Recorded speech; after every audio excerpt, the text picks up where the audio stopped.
The Pregame 14 Show seconds, guys. on the Fan Sports Network. Thanks, Coach. Getting you ready for kickoff.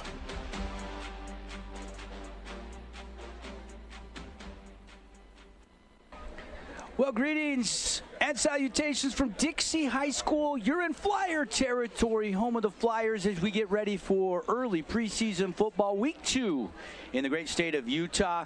And we are inside of our House of Jump pregame show. Devin Dixon, Paul Ratliff, and the Mountain Ridge Sentinels, 6A powerhouse, well, they hope this year, comes calling here.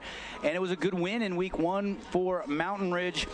They got some great performances from the offense, plenty of support from the defense to notch a week 1 win.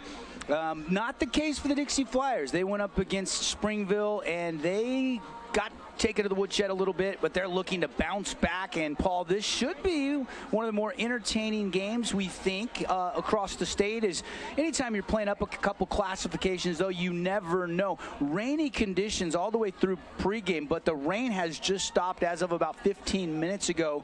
Field should not be too bad, and it looks like that storm has blown through. And no lightning bolts. I know a lot of games across the state might get wet tonight, but it's the lightning that can really stop the action. That's right. While I left the booth there for a little bit, I actually was doing the rain dance outside, trying to keep the rain away. I wonder where you went. Yeah, exactly. So trying to keep the rain away tonight, and I hope we get this game in. It looks like we are, as the sun's coming out, the clouds are dissipating, and we're ready for some football, man. I mean, this is a huge matchup for one of our region teams, taking on a big boy from up north, and I'm ready to see if we can put them on notice, put the northern part of the state, the entire part of the state, on notice for the Dixie Flyers that week 1 was just an aberration. You know, 34-7 loss to Springville in their annual bout. But I think that tonight, get back on the winning track, try and get things going offensively. That was kind of the linchpin of what did them in last week. Just no offensive production, couldn't get the key characters involved, and I hope that is a different story tonight. Yeah, and again, Mountain Ridge winning over Fremont. Of course, Coach Blaine Munkers, now the longtime Dixie Flyer coach, spent a lot of time coaching up at Fremont. 37-20, the Sentinels were able to win, and boy, oh boy, they got some big-time performances from some sophomores, Paul. You're going to hear these guys' names quite a bit during the broadcast tonight, if last week is an implication. And one of them, Wyatt Bingham, just a sophomore, 3 touchdowns, and he had 188 of his passing yards to another sophomore, Kai Meza. That was quite the connection last week for the Sentinels and their head coach, Michael Mifu. Yeah, Kai Mesa found pay dirt 3 times as well on those 188 yards. So this is a guy that's a red zone target. You know, he can absolutely go up and grab it, and Dixie's got to have the defensive backfield ready to play today. You know, they got weapons all over the field when you talk about Mountain Ridge. I guess as we get into the lineups more, their running back, we talked about him a little bit on the show this morning, but Samisi Kinney. I'm going to work on that name throughout the night, make sure I get it right, but he is a beast. He is a total stud. He has the burst, the long range speed where he can get down a sideline fast. He can also get lateral, you know, go east, west, and north, south. Like, he's kind of got that combination of all kinds of different speed patterns, stop and go. So I've been really interested watching some of his film this week. I really think that that's going to be the guy. But you talk about Kai Mesa, you know, last week had a huge game, 188 yards, 3 touchdowns. That's another guy to watch. But that just shows you that there's multiple guys that can hurt you on this Mountain Ridge offense, and Dixie's going to have to be on their toes all night. Yeah, and Jesus Hernandez was also pretty productive in the win against Fremont. He had 55 yards. Kinney had 69 yards. And watch out for this guy, Tanner DeYoung, 13 tackles last week to lead the Sentinels. You look at Dixie, I don't think Coach Munkers, it was an aberration. He's had that spread offense and playmakers and quarterbacks come through the system, but Brock Parrish, not a very good game. Then he gets knocked out, and Wyatt Truman comes in. Interesting tidbit, we've got Wyatt Bingham, quarterback for Mountain Ridge, Wyatt Truman, the quarterback for Dixie. 2 quarterbacks with the same first name going to be starting for the respective teams tonight. But the missing ingredient was, you know, Jackson Jackson Barbin and Junior Coughlin and some of these playmakers that Coach Munkers had, they just could not get anything going against Springville. The Red Devils shut them down offensively. Yeah, I like you say, an aberration, and I said it earlier, aberration. I think that tonight is going to be different, but last week they were extremely limited offensively, could not get going really any way, on the ground, through the air. So I think you're right. Got to get your playmakers involved. If that's Coughlin, if that's Barbin, you know, you got to get guys in space. Get your best players in with the ball in space, and good things will happen. So I think, Dixie, that's the formula. Get your playmakers involved early and often. Yeah, I mean, Junior Coughlin didn't have a catch. Jackson Barber didn't have a catch.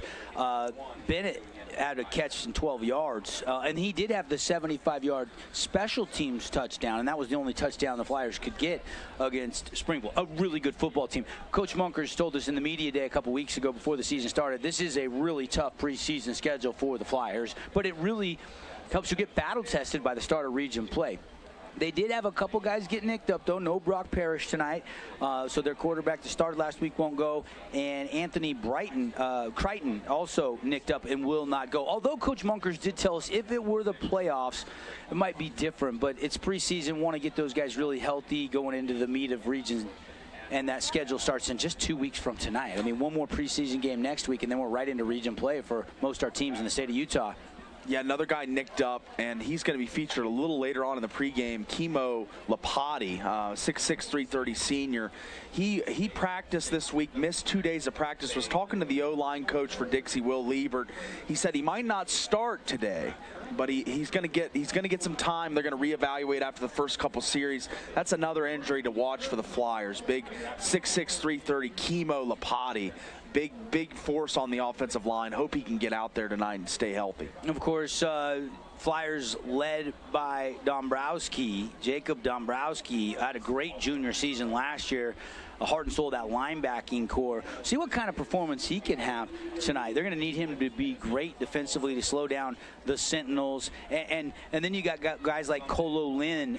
That front seven, that whole front seven against Mountain Ridge, going to need to play well tonight if the Flyers are going to get their first win of the season in their home opener this evening. Yeah, a lot of the talk goes to Jake Dombrowski, and I get that. Leading tackler, was a guy that was having tackle totals 15, 18, 20 tackles last year combined and solo, if you add them together.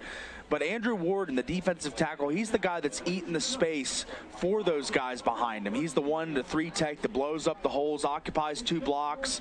He's the guy to watch to get some blockers taken care of, to free up those linebackers to get the blitz going. Yeah. Morby had a good game at safety, but you don't like your safety making too many of the tackles. So we'll see if they can spread it around a little bit and get some of those D linemen and those linebackers involved a little bit more. All right, we're going to take a timeout for our national anthem. We'll take a 3-minute break. When we come back, more of the House of Jump pregame show. We'll get into the Team D auto sales keys to the game as we're closing in on kickoff. Flyers, Sentinels coming up next on the Fan Sports Network and streaming on thefansportsnetwork.com. Hey, it's Sheldon Demke. Check out the latest episode of What's on the Menu, a behind-the-scenes tour of local restaurants. We'll see some of their favorite dishes and get an inside look on how these dishes are prepared. Check out this week's episode at stgeorgenews.com and click the shows on the menu tab. Adams Wealth Advisory is a financial planning firm that is combined with an investment firm to provide the best possible outcomes for our clients. I always believe if you're intentional with your financial plan, things are going to work out really well for you. Visit AdamsWealthAdvisors.com or call 752-1702 to schedule a time with an advisor today.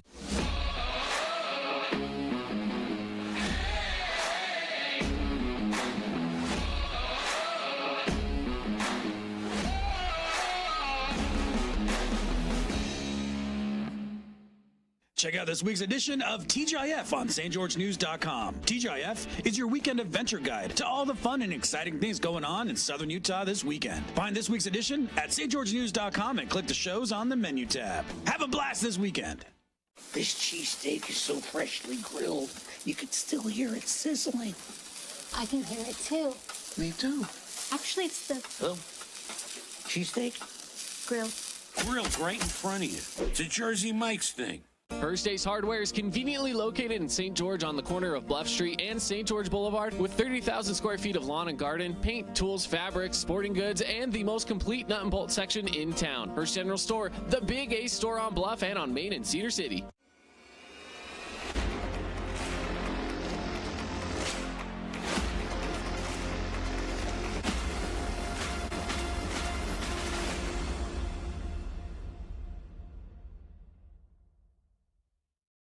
We are Utah's financial outfitter, and we're here when it's time for your business to climb higher.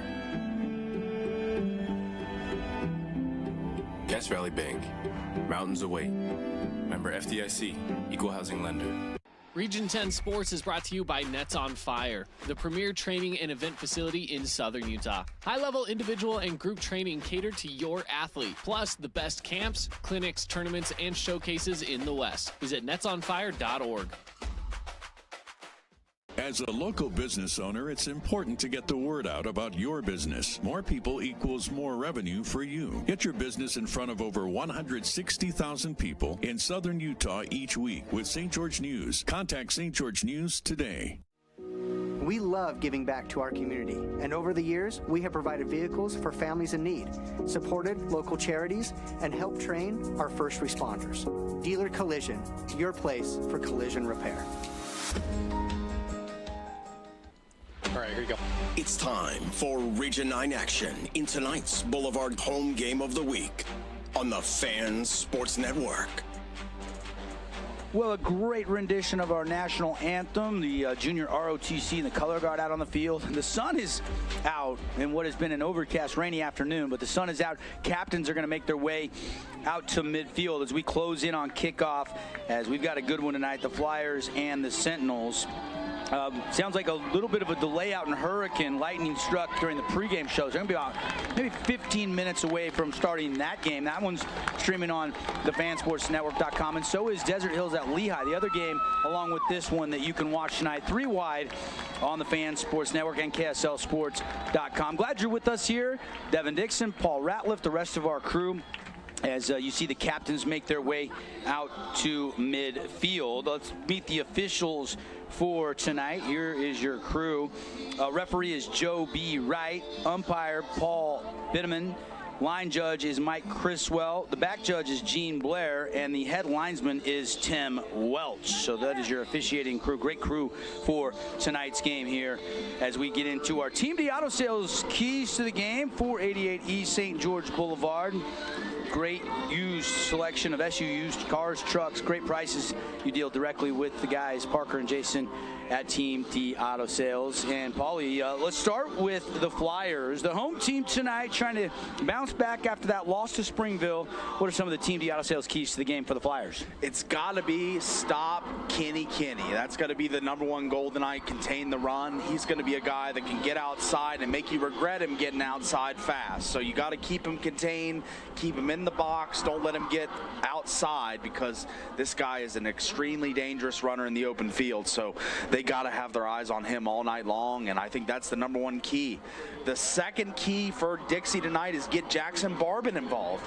We didn't see him featured so prominently last week, and I'd like to see him get in the stat sheet in a big way tonight. Maybe 6, 7, 8 catches, 10 targets.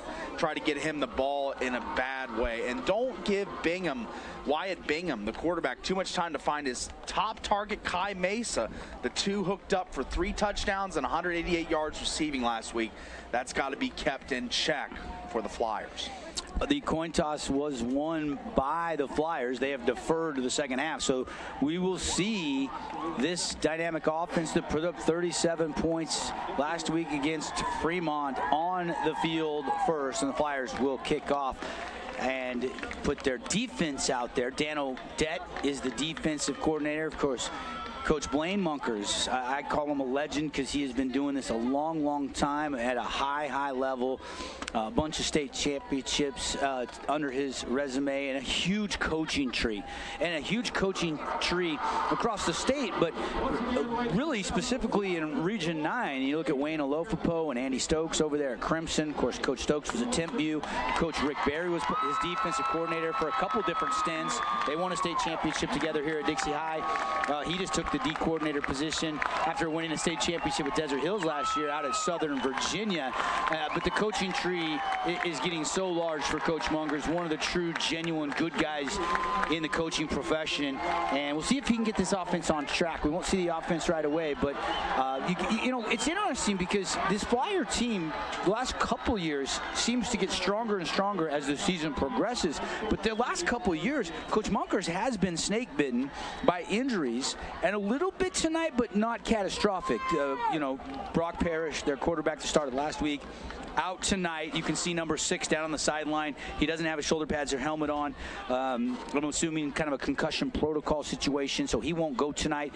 Could be cleared by as soon as next week. And then Crichton is out tonight as well. But again, those guys will be back really soon. Just precautionary stuff. Yeah, it's the non-conference like we were saying earlier. It's more about load and injury management in this early season. Have all your guys ready for region play. So I understand being a little cautious with Brock Parrish tonight. All right, let's get it going. Put 12 minutes on this first quarter clock as we are set to go here at Dixie High School. Jetettes are filtering into the stands. Fans are going to get on their feet. A little Enter Sandman through the PA, one of the best PA announcers, I feel like, in the industry. Roger Christensen always does a great job feeding us already here in the pregame show. The hospitality here at Dixie. And let's play some football on week 2 in the state of Utah. 4A, Dixie, 6A, Mountain Ridge. And it will be the Flyers to boot it, and they got a really good kicker in Jonathan Bibiano Vargas. And here we go. Flyers wearing the blue, working right to left on your radio dial. Mountain Ridge with the white tops and the red bottoms, and this one's going to just be a yard deep into the end zone for the touchback. And Kenny could not bring that one out, and they'll have to set up shop and open up this opening drive of the game at their own 20-yard line. Key special teams play there for the Flyers, getting the ball into the end zone, not allowing Kenny to bring the ball out and show that dangerous, elusive running style. So I'd say the Flyers try to plant that ball in the end zone every kick, and I think Bibiano Vargas can do it. So good start special teams-wise for the Flyers. Bingham was 17 of 28, 330, and 3 passing touchdowns. He's in the gun here. Kenny to the sidecar right, and we've got a false start penalty to start this game for the road team, the Sentinels. Yeah, a little infraction there early, just some early movement. It looked like from the tight end position on the right side of the line, got a little early jump there, but so the Sentinels will be 5 yards back here.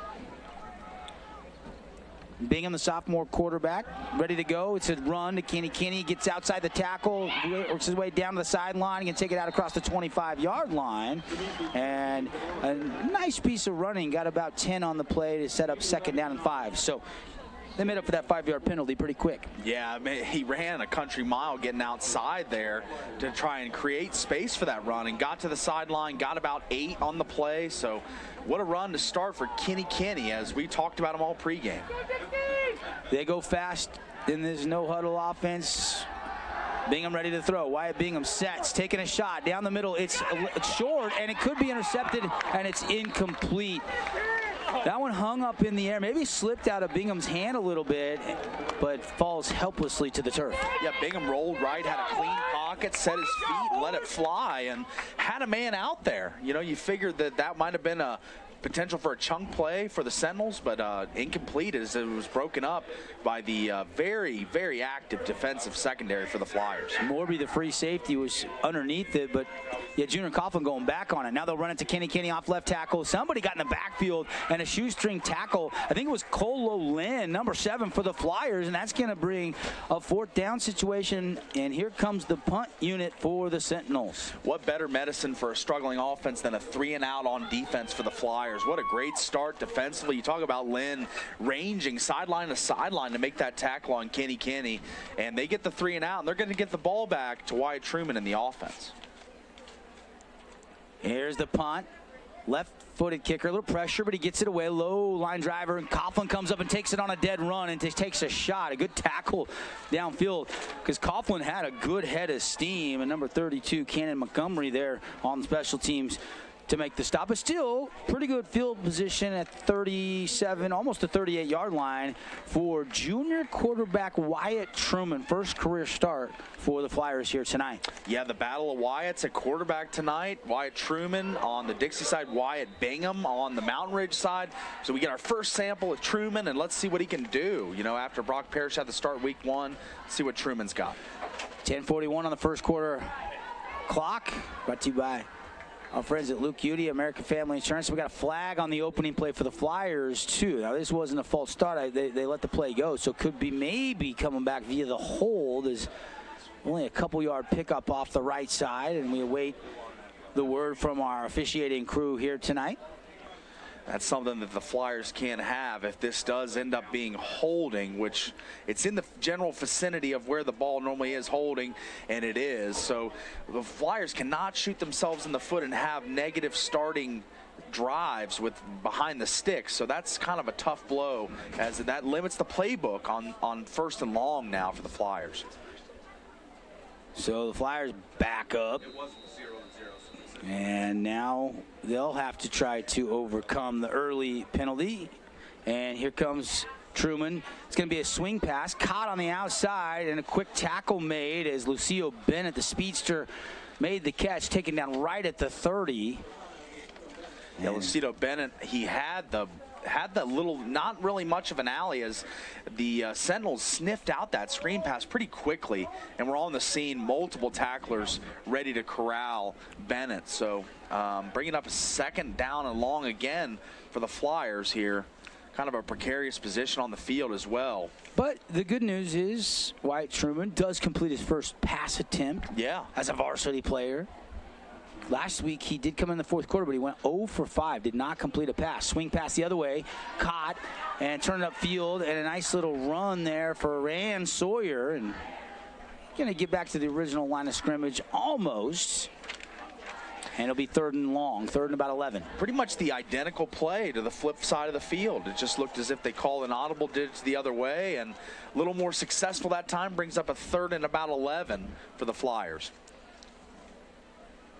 Jackson Barbin, single receiver to the bottom of your screen, the home sideline. Again, for our radio audience, you can watch this game on the fansportsnetwork.com. If you're headed home on your Friday night. Oh, quick snap, and he wasn't ready for it.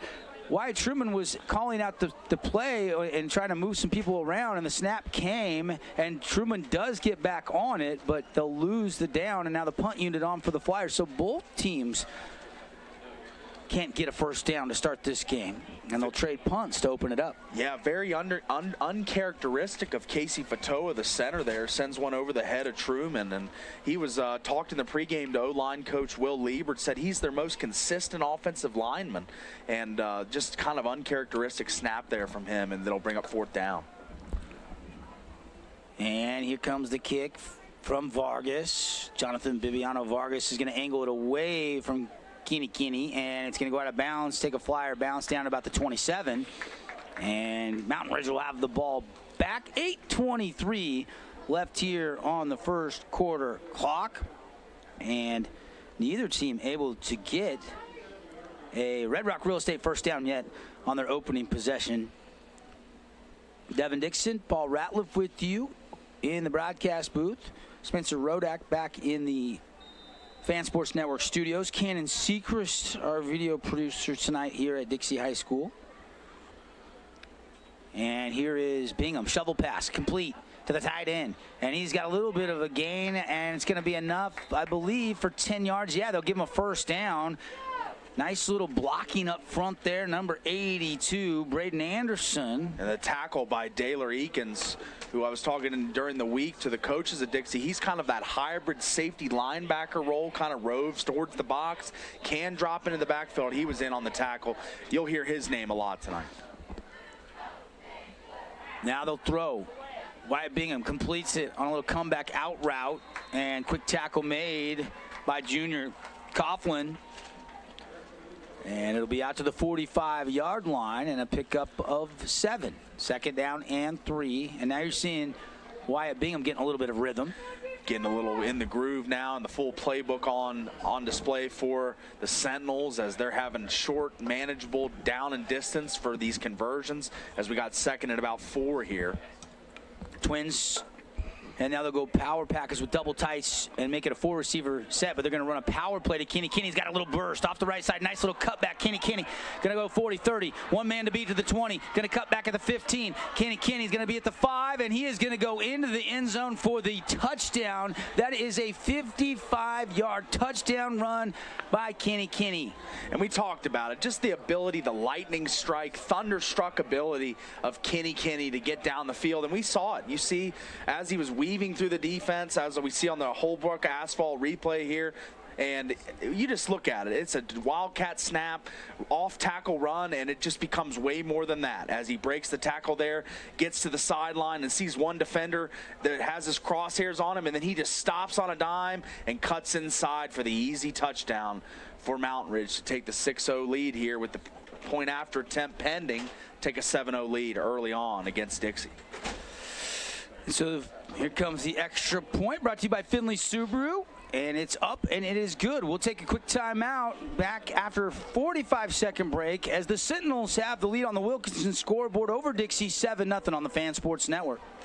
Everyone loves local sports and, of course, loves ice cream. And the best ice cream on the planet is Handel's Homemade Ice Cream. Open late every day of the week with dozens of delicious flavors. So after your favorite team wins, head over to Handel's to celebrate with locations in St. George, Layton, and Woods Cross. Did you know that St. George News has a new app? Download the St. George News app today and stay up to date on everything happening in Southern Utah. Get instant notifications on news, weather, sports, and more. Download the app today and get your local news now. Scooter's Coffee and Hurricane is the best way to start your day or get you through your day. From breakfast sandwiches to cinnamon rolls to amazing smoothies and, of course, coffee. Anytime is a good time to sip and smile Scooter's Coffee. Open 7 days a week. All right, let's do your rejoiner. For Region 9 action in tonight's Boulevard home game of the week on the Fan Sports Network. Well, your Tent World Drive summary, it was a 3-play drive culminating in a 55-yard touchdown run for Samisi Kenny. And the Sentinels have the 7-0 lead. Kick goes into the end zone for the touchback, and second offensive possession coming for the Flyers. Of course, the holding kind of got them behind the chains. They ended up going 3 and out on that opening possession. Trying to find a little rhythm for junior quarterback Wyatt Truman. Yeah, you had the infraction with the holding. You also had the high snap that killed the play as well. So look to see the Flyers have a composed, just fluent drive here. And let's see if they can get their feet under them as they're behind now 7-0 to Mountain Ridge. 4-receiver set. And out of the shotgun is Truman. They show blitz. They rush 5. Out route is there. Barbin's first completion of the night goes out across the 25 and driven out of bounds at the 29-yard line. And that's going to be a pickup of almost 8, maybe 9. And that's the formula. Get your best players involved as much as you can and get the ball in the hands of Jackson Barbin at all costs. And they find him on the first play of the drive. They're trying to make a point to get him the ball, it looks like. And they get a target, a connection, 9 yards, positive play. And here comes the Flyers to the line of scrimmage. And they'll put a man in motion, but that'll, I think, 2 guys moving at the same time here is going to back the Flyers up again. Yeah, the play call was a good one, I thought. The run up the middle to Silas Russell. It had promise to pick up that first down, but it looks like it's going to be a false start. And Flyers shooting themselves in the foot again here with another penalty to hurt a drive that seemed to be promising to start. And got Truman in the gun now. 2 receivers to the top, 2 to the bottom. Sends a motion man. He's going to take the snap. He's going to take the jet sweep. It's going to go around the end to Rand Sawyer. He's got the sideline, and he's going to pick up the first down and more for the Flyers. So they're going to move the chains. A nice little first down there. Brought to you by Red Rock Real Estate. Whether you're looking to go from land to luxury, redrockrealestate.com. They also have their vacation rentals available if you got family coming into town and no room, or their property management. If you want to rent your house out, let them take care of everything. First down, and now almost a wreck snap to Lucio Bennett. Makes a man miss, but he's in trouble. Finally breaks a tackle and then is taken down, and he'll lose yardage on the play. Yeah, the Mountain Ridge is sniffing out these jet sweeps pretty quick as we see a late flag fly in. Those jet sweeps are getting strung out to the sideline, and it's having a hard time for guys like Rand Sawyer and Lucido Bennett to get around that edge, because the Sentinels, there's multiple Sentinels on the scene, on the edges, waiting and ready for that jet sweep. So I think the Flyers going to have to change it up a little bit, maybe try to mix up those jet sweeps a little more, because right now the Sentinels are keying on it. And officials are talking things over as we await the call. Again, the officiating crew tonight, John B. Wright. Looks like they're going to pick up looks like they're going to pick up the flag. So no penalty there on either side. And we're going to resume play about 2nd and 12 for the Flyers. 6:40 to go and ticking here in the first quarter. Mountain Ridge Sentinels, 6A school, really good region up there that they play in with Corner Canyon and all those terrific teams. We'll keep an eye on that score tonight. Pass over the middle, off the hands of Bennett, incomplete. Fortunate that kind of went into no man's land and fell haplessly to the turf. Yeah, that ball was hanging up in the danger zone there for a minute for anyone to grab, but it does fall harmlessly to the turf, luckily for the Flyers. And I wonder if the turf still does have a little dampness to it, just with the rain that came back through the area. As Truman's got 2 receivers to the top, 2 to the bottom here. Trying to get number 13. Jackson Barman, look for him on this play. I think they got him isolated to the top. Yeah, we'll see what they drop. Single coverage. Twins to either side.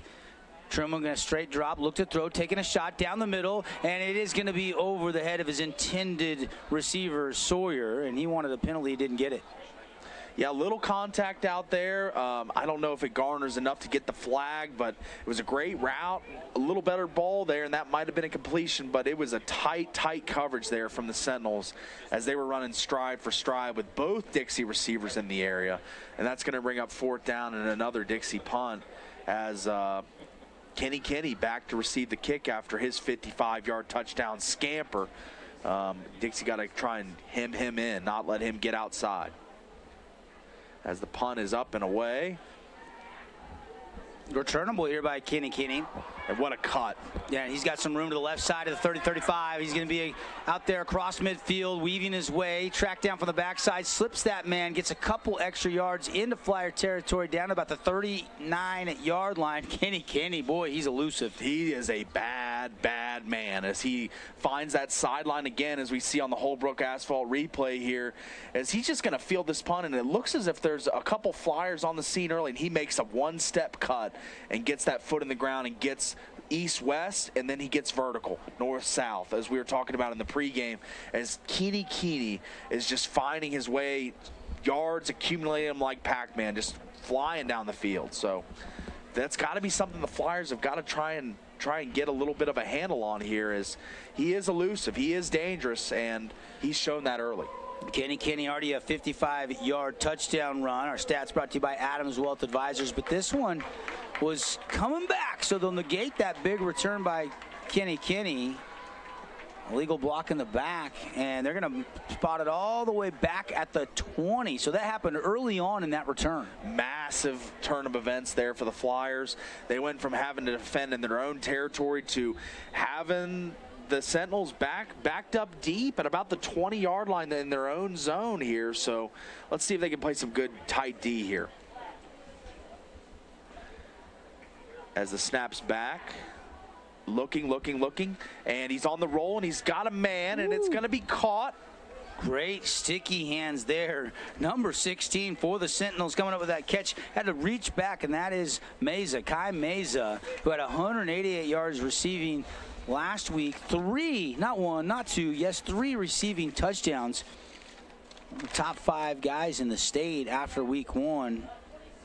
In a couple statistical categories. Showed it there with that hands catch, not bringing it to the body, just sticking those paws out there and pulling it in. Just a sophomore. Play action. Bingham taking a shot over the middle. This one comes out tight spiral. Mesa open, wide open, behind the defense. Caught. 20, 10, 5. Touchdown Sentinels. That is a big 73-yard touchdown connection. They've done it yet again on cue.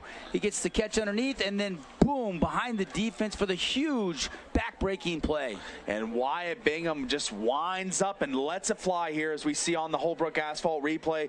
That is a beautiful ball. Just Kai Mesa running behind the defense, and he's free, and he is in the open field, and he is dangerous.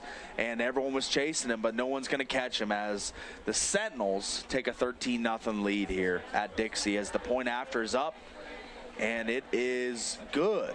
Brought to you by Finley Subaru. Go see the All-Star lineup on the Savings side of the freeway. All right, we'll take a break. We'll come right back, see if the Flyers can get it going. All of a sudden on the Wilkinson scoreboard, they're down 14-0. 5:14 left in the first period. Nets on Fire is the premier indoor basketball training facility in Southern Utah, with 4 full-size gyms and group and individual training packages available for every age and skill level. Nets on Fire can elevate your game. Hoop it, Nets.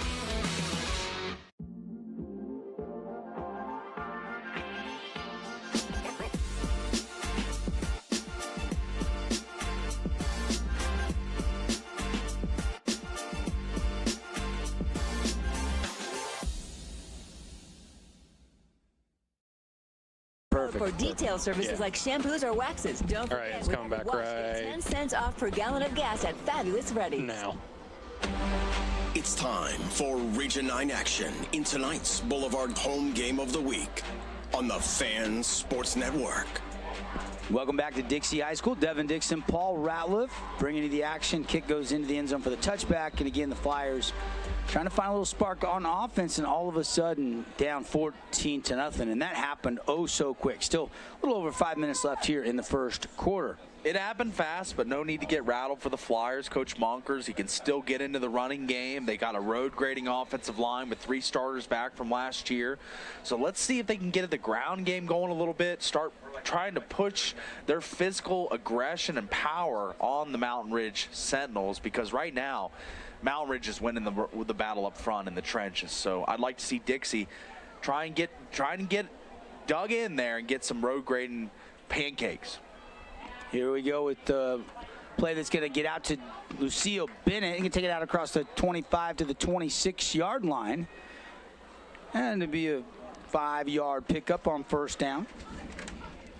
Good play, good quick release from Truman there. He saw making his reads, going through his progression, finds Bennett, and that's a great first down gain. Get 6-7 yards, get a positive play, and after the 2 quick scores by Mountain Ridge, I think that Dixie's got to go on a long drive here. Man in motion, that's Bennett. They'll fake it to him. Truman looking to throw over the middle, has a man, comeback route. Sawyer in and out of his hands. Did he catch it? Yes, he did. Rand Sawyer double clutch, catches it, and that's enough for a Red Rock Real Estate first down. Flyers would love to get down into the Cache Valley Bank red zone and try to make this a 1-score game. Still a long way to go, but only their second first down of the game so far. And they're going tempo a little bit. We saw the Flyers huddling up earlier on in the game, taking a little longer to get to the ball, get up to the line of scrimmage, but they're going right now. Speed, they see the time and situation of this game. 14-0 in the first. They know they got to notch a score here, and they're going up to the line fast. Here we go. Quick throw. Caught. Bennett over the middle. Makes a man miss. Out across midfield. Finally tackled by number 8 for the Sentinels. That is Tanner DeYoung, the leading tackler. He had 13 tackles last week. Grabbed another one there. But just in front of everybody. And then Bennett using his speed to slither right up the middle. Hey, quick Nets on Fire Region 9 update. Already 14-0. Caneyview leading Pineview. 3:48 left to go in the first quarter. That game got moved to SUU, Eccles Coliseum, because of the rain at Caneyview High School. The field was unplayable today. Yeah, we heard about that Caneyview quarterback all day and all week. Nice little run off the left side. First tote of the game for number 23, Silas Russell. Silas picks up 8, nearly 9, and this is what you like if you're coach Blaine Monkers. Second down and short. Yeah, great field position, second down and short. Silas Russell put his foot in the ground, got upfield in a quick way, and puts him in a great spot here. Full playbook at your disposal here if you're Dixie. Truman starting to get a little rhythm going. Maybe a time for a shot, huh? Could be. Handoff, Russell, and stacked up, no gain. I think he got back to the line of scrimmage, and that was it. Good tackle there. Looked by number 0, Landon Visser. And Hyam was there too. This is a now precarious situation because of 2nd and short. Now 3rd and short. What do you decide to do here if you're Coach Munkers, Paul? I think the swing pass is in play here. I think we're going to see a lot of upfield penetration by the Mountain Ridge Sentinels on this play, and I think you can kind of bait them and throw that screen under them. I think that'd be a great play call. We'll see what they do. They're going to throw. It's going to be a receiver screen to Barbin. He's going to make a man miss with a little jump. And he's trying to go with the leg tackle, and Barbin made a miss, and that's going to be plenty to move the sticks. Just what the doctor ordered, I thought. Little receiver screen there, got upfield, Barbin. Nice block, huh? Yeah, nice block on the outside there by his receiving mate, number 2. I love that name, Rand Sawyer. Yeah. Rand can run. Love that receivers blocking for each other. It's a beautiful thing. It's something the Flyers have always done well under Coach Blaine Munkers. Quick pass. Now he double clutches. Now Truman in trouble. He's going to tuck, going to run. Going to get a little bit of yardage as they're knocking on the red zone just outside the 30. Yeah, Truman showing his athletic prowess there as everything's breaking down around him. Multiple defenders closing in on him, and he just tucks it, gets what he can, and fights for another day. 2nd down. Could have been a negative play. Ends up being about a 4-yard gain. Play-by-play here in the first quarter brought to you by Intermountain Sports Performance. There is no off-season. Get sports-specific training. Intermountain Sports Performance. 5 Utah locations from Logan to St. George. They'll run it right up the middle to Russell. Russell has a little crease, breaks a tackle down inside the 25 to the 24-yard line, and that's enough for Red Rock Real Estate. 1st down. And I said this is what the doctor needed. This was what was prescribed. A long drive to slow down the Mountain Ridge offense. They just had 2 quick strikes, and now Dixie is doing exactly that as they are grinding down the field. And they just got to be able to hit pay dirt here as they can't settle for 3. Got to get 7 here. Just outside the Cache Valley Bank red zone. Wyatt Truman out of the gun. He'll put a man in motion. It's Sawyer. They'll give it to him. He'll run right off the guard. Cuts back, and he's going to go to the 10. The 5, stretching. Does he get in? Official looking for some help. No signal yet. Touchdown, Flyers. What a play as we saw him stop on a dime there and change direction, go to the total opposite side of the field that the play was run for. As we see on the replay here, he just puts his foot in the ground and cuts the other way. All the blocks are to the other side of the field, and ran Sawyer, and he is ran to the touchdown. 24 yards for the score for Sawyer, and he's fired up. And the Flyers on for the Finley Subaru extra point. And Vargas up, and it is good. And just like that, 14-7, Flyers are on the board on the Wilkinson scoreboard. Quick timeout. We'll get you the rest of the first quarter when we return on the Fan Sports Network.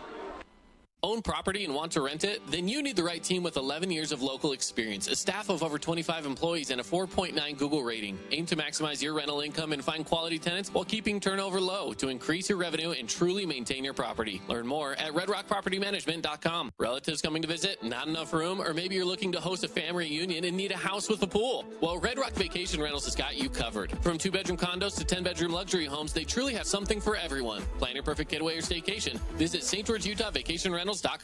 Nets on Fire is the place to hoop in Southern Utah. Elevate your game with group or individual training with elite coaching. Hustle to netsonfire.org to learn more and see why so many rising stars hoop at Nets. Nets on Fire, building champions on and off the court. Hey, welcome back, everybody. Your Tent World Drive summary. Flyers, actually, I think it was a 7-play drive capped off by Rand Sawyer, a 24-yard touchdown run, and it was a pretty one, Paul. It really was. It looked as if it was going one way and went the total opposite direction, streaked into the end zone to make it a 14-7 game here. We got a game again. And kick return, and nothing doing this time. They've had a couple good returns. The last one, though, negated on a penalty. This time, Flyers bottle it up, and that was, I believe, number 4 on the return that time for the Sentinels, and that is Cohen Cunningham, and he didn't get back much past the 20. In fact, they'll spot it right at the 20-yard line. 1st and 10 Sentinels. See how they respond. Just as good as a touchback for the Flyers. I said that earlier that they needed to put all those balls in the end zone for touchbacks. That was just as good. Great kickoff team coverage by the Flyers there. 14-7, Mountain Ridge. 34 seconds left here in the first quarter. Quick pitch to Kenny. Here comes Dombrowski. Hand fight, and Dombrowski runs him out of bounds. And I don't think he got much, maybe half a yard. They'll give him a full yard, but that's a pretty good job by Jacob Dombrowski. Yeah, Jake just snaking his way over there, just finding a way to get through all those blocks coming after him, those pulling guards and such, getting to the second level. And he strings that play out beautifully. And Keeney not having any room to run as it's going to bring up a 2nd and long. And he's back to pass, looking to the sideline, finds Keeney. I don't know if that's a catch. That was bobbled, but I think the official over there is going to say, got the other official running in, but it looks as if it's a Dixie coach is saying it's bobbled, but. And that was actually Jesus Hernandez-Diaz on the catch. Oh. So their other back getting a little bit of work here. And 3rd and short, it appears, and that'll do it for the end of the first quarter. A very entertaining first quarter. If you like scoring, 14-7 on the Wilkinson scoreboard. Mountain Ridge leads Dixie on the Fan Sports Network. We'll be right back for quarter number 2. Hey, it's Sheldon Demke. Check out the latest episode of What's on the Menu, a behind-the-scenes tour of local restaurants. We'll see some of their favorite dishes and get an inside look on how these dishes are prepared. Check out this week's episode at stgeorgenews.com and click the shows on the menu tab. Adams Wealth Advisory is a financial planning firm that is combined with an investment firm to provide the best possible outcomes for our clients. I always believe if you're intentional with your financial plan, things are going to work out really well for you. Visit AdamsWealthAdvisors.com or call 752-1702 to schedule a time with an advisor today.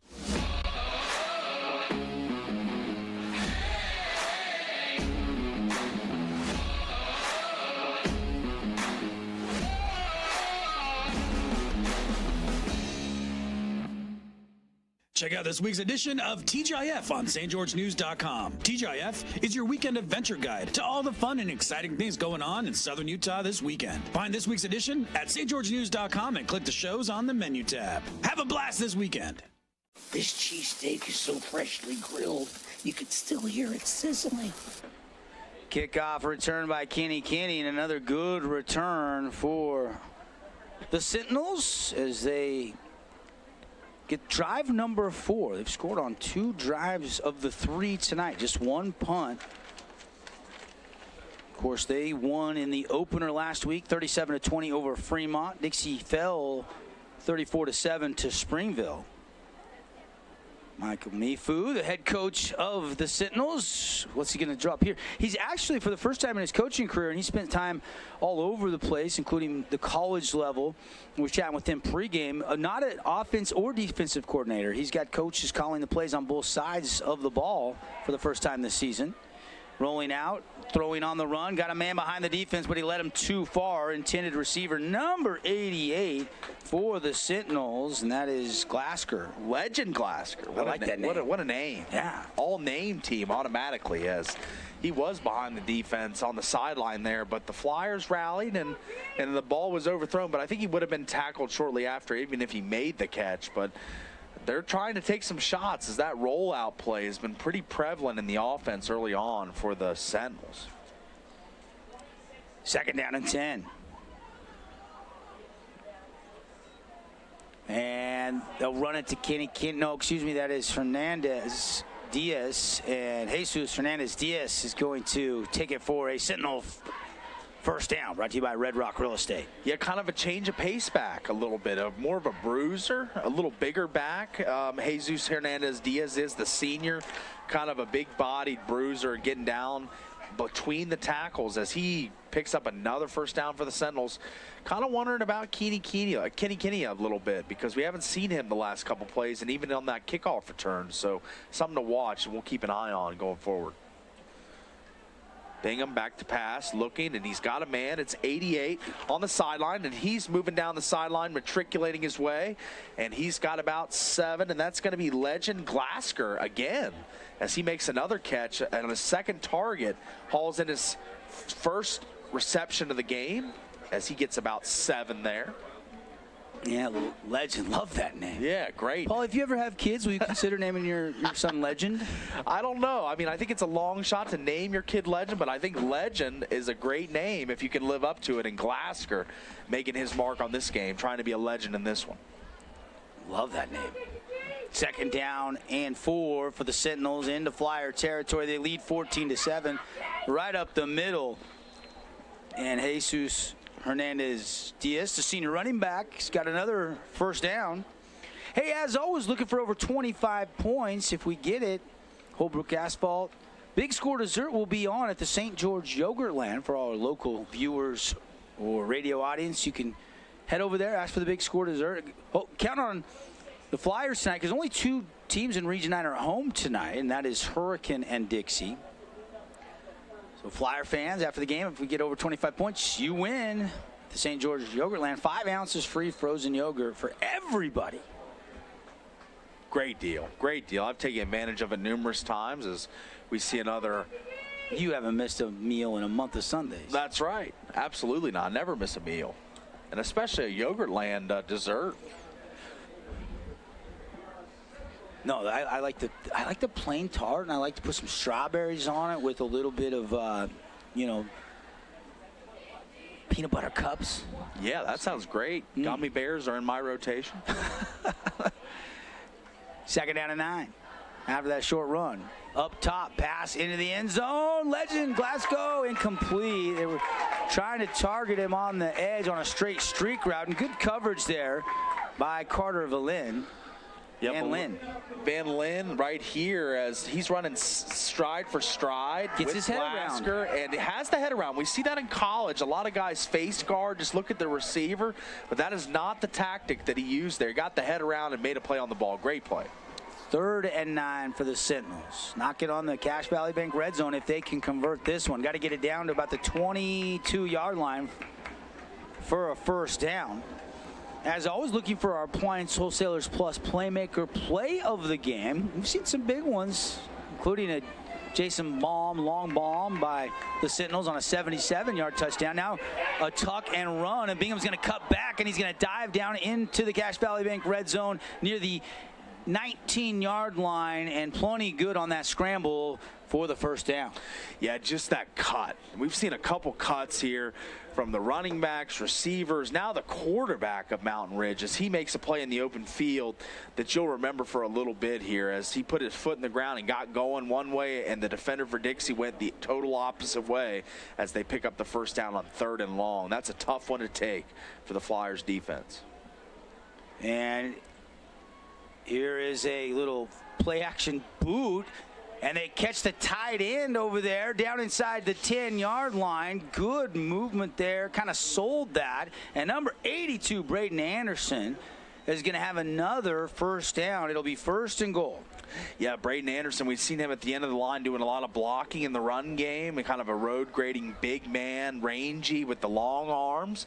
But we see him, he runs like a gazelle, gets out into the route and makes a great catch and picks up another first down for Mountain Ridge, bringing him 1st and goal here. Ticking down to 8 minutes left in the second quarter. Mountain Ridge knocking on the door, leading 14-7. Flags fly, and looks like we're going to have a false start on the Sentinels. Couple Nets on Fire Region 9 scores for you. Lehigh is scored first. Late in the first quarter, they have a 7-0 lead over Desert Hills.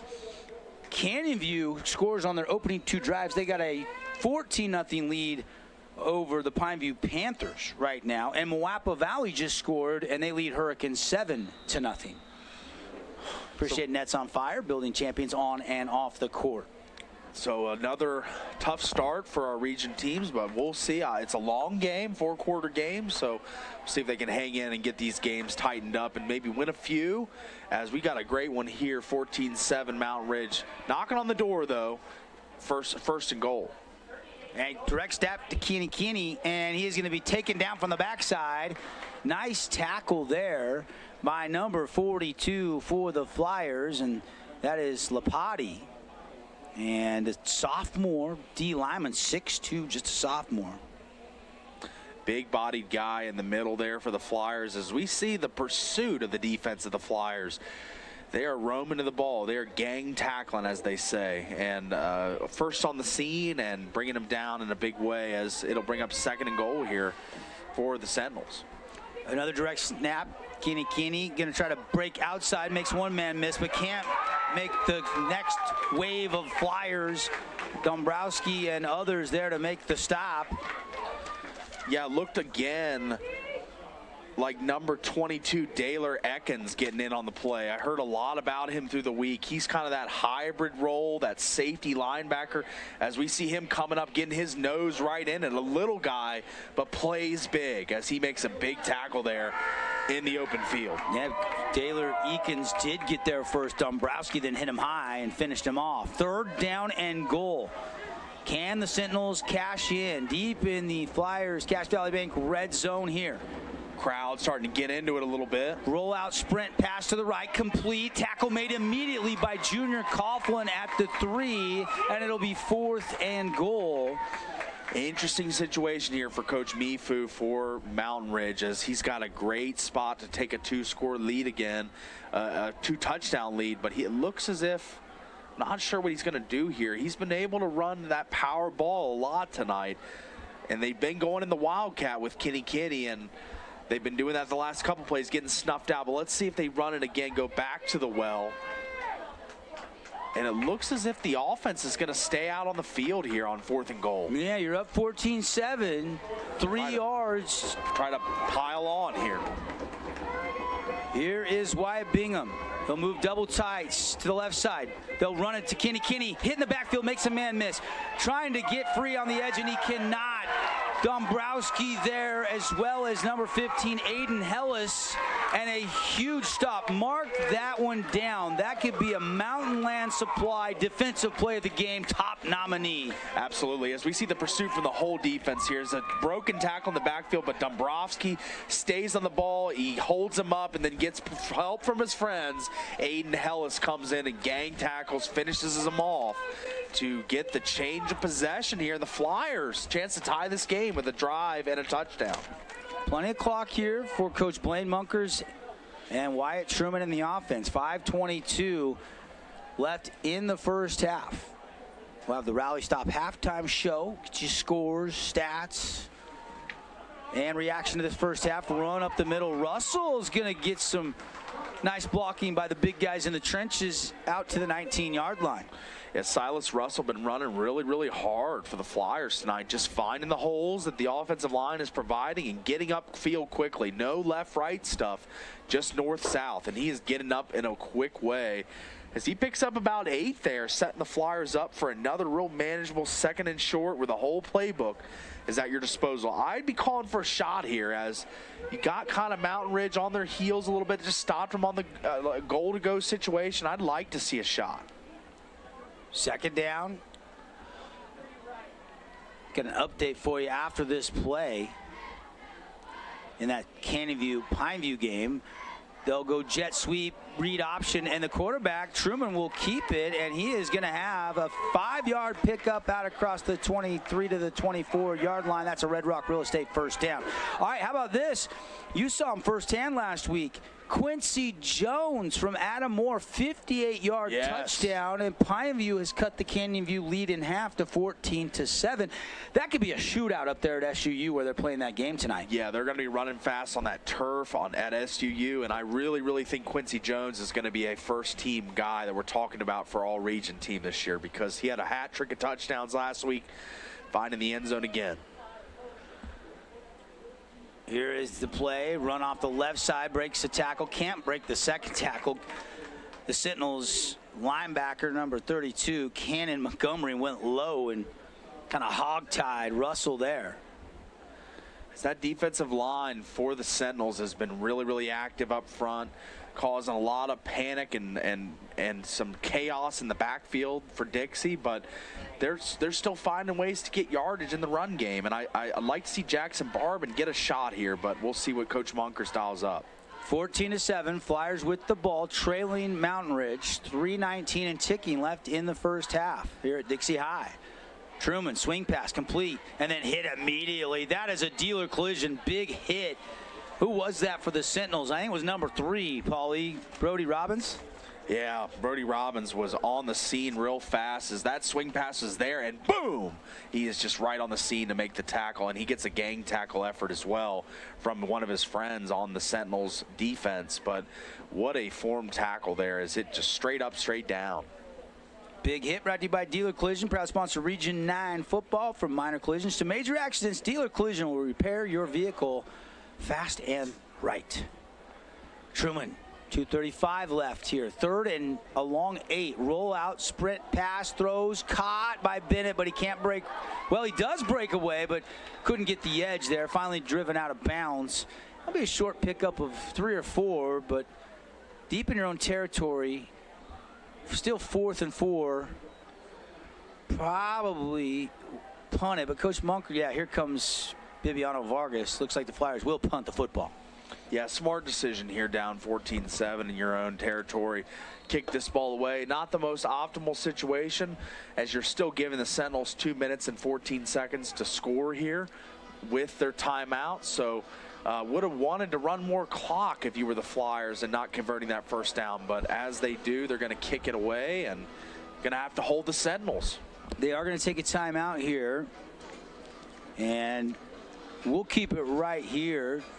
Timeout's brought to you by Luke Udy and Associates, American Family Insurance. For great service, great rates on your home, auto, or life insurance, call Luke today, 435-251-9102, and see how much you can save.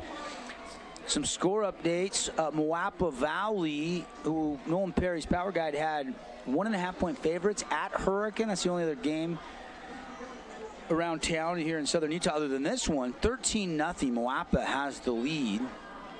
And 21-7. Canyon View has struck again. Yeah, the quarterback Jensen on a 22-yard scamper makes it 21-7. Canyon View, as we heard about him, you know, Jensen, the quarterback for Canyon View, one of the top gunslingers in the state, and he's proven to be a dual threat guy as he finds pay dirt on the ground. So but Pineview, I think that offense, you're right, it could be a shootout. Quincy Jones, Matt Costa, Brock Harris, those guys will have something to say by the end of that game. So I don't think that one's anywhere close to over, and I think Pineview's going to hang around, and make a way late in that game, try and make a comeback. So we'll have our eyes on that one. Also trying to get updates from up north on some of those games with Desert Hills and Lehigh, Crimson. The Crimson game we're trying to get some updates on as well, so we'll keep you posted as we get them. 7-0 Lehigh, last report we have. Last report. Yep. Okay. So Desert Hills hanging in with Garrett Grondel at quarterback tonight. Yeah, I mean, Bo Wall, tough kid, but took a vicious sack last week and didn't quite get cleared to play. We'll see, with big, meaningful region games coming. He's with the team. By the way, Crimson leads 10-3 right now. Over Brighton, right? Over Bingham. Bingham, I'm sorry. Yeah, that's a road game for the Mustangs. Coach Wayne told us on our show, The Morning Drive, here on the Fan Sports Network this morning, that told the guys, hey, we plan on going up there and win that game. It's our 5th year as a school, and don't get on the bus if you don't think we're going to go up there and try to win that game. Uh-oh. Miss punt there, just off the side of the foot of Bibiano Vargas, and that's going to give the Sentinels excellent field position, and Vargas looks like he's shaking up just a little bit, slow to walk off the field. You can't see it for our viewers, but now he looks like he's okay. But that is going to give Mountain Ridge a great opportunity here with just 2:12 left in the first half. We're going to have the ball at midfield, Paulie. Yeah, just we saw that ball kind of harmlessly fall out of bounds at about the 50, and I thought it would be right where it's marked. The officials doing a great job getting that ball marked at the right spot, and the Sentinels are going to have a great field position going in with about 2:12 left in the first half. Blitz, Dombrowski picked up, and a pick on the outside, and off to the races goes Aiden Hellis. Hellis to the 10. It's a pick 6, just like that. The Flyers are an extra point away from tying this game late in the second quarter. How games can change in a blink of an eye, as Hellis just read that ball and just took it down the sideline in a fast manner. As we see the replay here, Holbrook Asphalt bringing it to us as he just steps in front of that ball and just, it is straight to the crib. He's going to the house. Aiden Hellis with a 53-yard pick six. How about that? Great stuff right before the half. It was kind of the disaster scenario for Dixie, allowing a turnover on or a punt to the Sentinels, taken over there at the 50-yard line, but they make a huge play and change the entire momentum of this game. Finley Subaru. Go see the all-star lineup. It's the extra point, and it hits the post but goes in, and we are tied 14-14. We're going to take a timeout and be right back. 2:02 still left in the first half. All knotted up, haven't settled anything here from Dixie High. This cheesesteak is so freshly grilled, you could still hear it sizzling. I can hear it too. Me too. Actually, it's the Cheesesteak? grill. Grilled right in front of you. It's a Jersey Mike's thing. First Ace Hardware is conveniently located in St. George on the corner of Bluff Street and St. George Boulevard with 30,000 square feet of lawn and garden, paint, tools, fabrics, sporting goods, and the most complete nut and bolt section in town. First General Store, the Big Ace store on Bluff and on Main in Cedar City.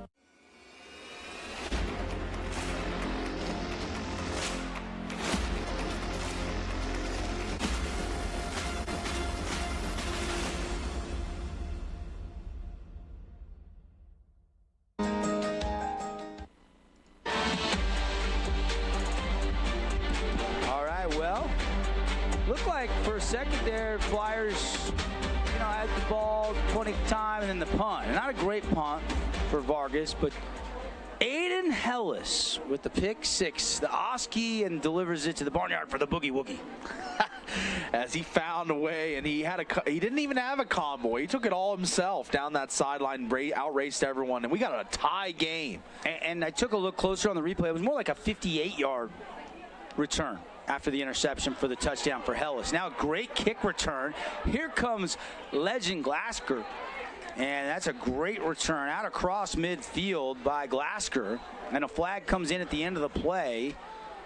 And Joby Wright, our referee, will... Got a flyer down. Looks like number 10. That's the kicker again, who was shook up on the last punt. Now he's shook up. It looks like he's holding that left. He's not putting any weight on that left leg. Could it be a cramp potentially? I'm not sure. I didn't see what happened to Vargas there on the play, but he's getting help from the Intermountain trainers. Take a look on the replay. It's a great wall setup and a good return. Here comes Vargas into your screen towards the middle of this run. Here he comes, and just past the frame there, and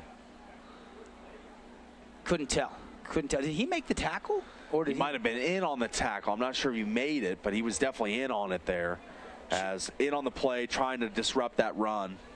And so that's not good, because he's one of the best kickers in the region, maybe in all of 4A, and now he is shaking up. You can see his invisible pain. We can see him getting help. He's still ginger, laboring over to the bench there.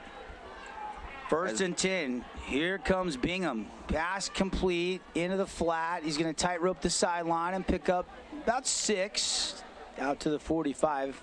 Penalty did go against Mountain Ridge, so it backed them up just a little bit. Clock will stop as he got out of bounds with 1:46 to go here in the first half. Again, appreciate Handel's Homemade Ice Cream. They're open late after the game here in St. George. If you want some homemade ice cream. Throwing Bingham over the middle, and he finds a man, and it is complete into Flyer territory. Cohen Cunningham with the sticky hands catch to move the chains. And he got jacked up a little bit there over the middle. 2 tacklers for the Flyers just pounding, but it was still a first down catch as the chains move for the Sentinels, as they're on the move here with 1:39 left in the first half, and this is danger zone here for the Flyers as they just knotted up this game. Don't want to give up a score late in the first half to the Sentinels, as they're going to bring out some of the plays deep in the book here, trying to get the Flyers off guard, make a play. Not much time left, but still enough time to score. They do take their second time out of the first half. Over the middle, want to catch their breath here as they are moving at the 44-yard line of Dixie. Again, like Paulie said, tied 14-14. Rand Sawyer had the first touchdown for the Flyers, their first offensive touchdown of the season. And then Aiden Hellis with the pick six house call. Just a sophomore, Hellis. Pretty promising sophomore, studly sophomore, I like to call him, as he made a play on the ball there that a lot of people in this stadium aren't going to forget if Dixie wins this game, because that was a big play. Jason Baum, Equity Home Loans bomb of the game came, though, from this guy, Bingham, as he hit Mays on a 77-yarder for one of the two Sentinel scores. As again, we are tied up. That pass complete. Braden Anderson, the tight end, making another catch. We saw him near the goal line down there in the goal-to-go situation. Make a catch on a crossing pattern, makes another catch on a crossing pattern. And we're going to see Coach Mifu take another timeout for the Sentinels. Preserve that clock as much as you can. Let everyone get a blow real fast. 1:28 to go. And they might have, the first timeout earlier might have been called by Dixie, because the scoreboard shows Mountain Ridge still does have one remaining. So that was timeout number 2. So they take their first and second timeout. And still plenty of time here. 1:28 on the clock.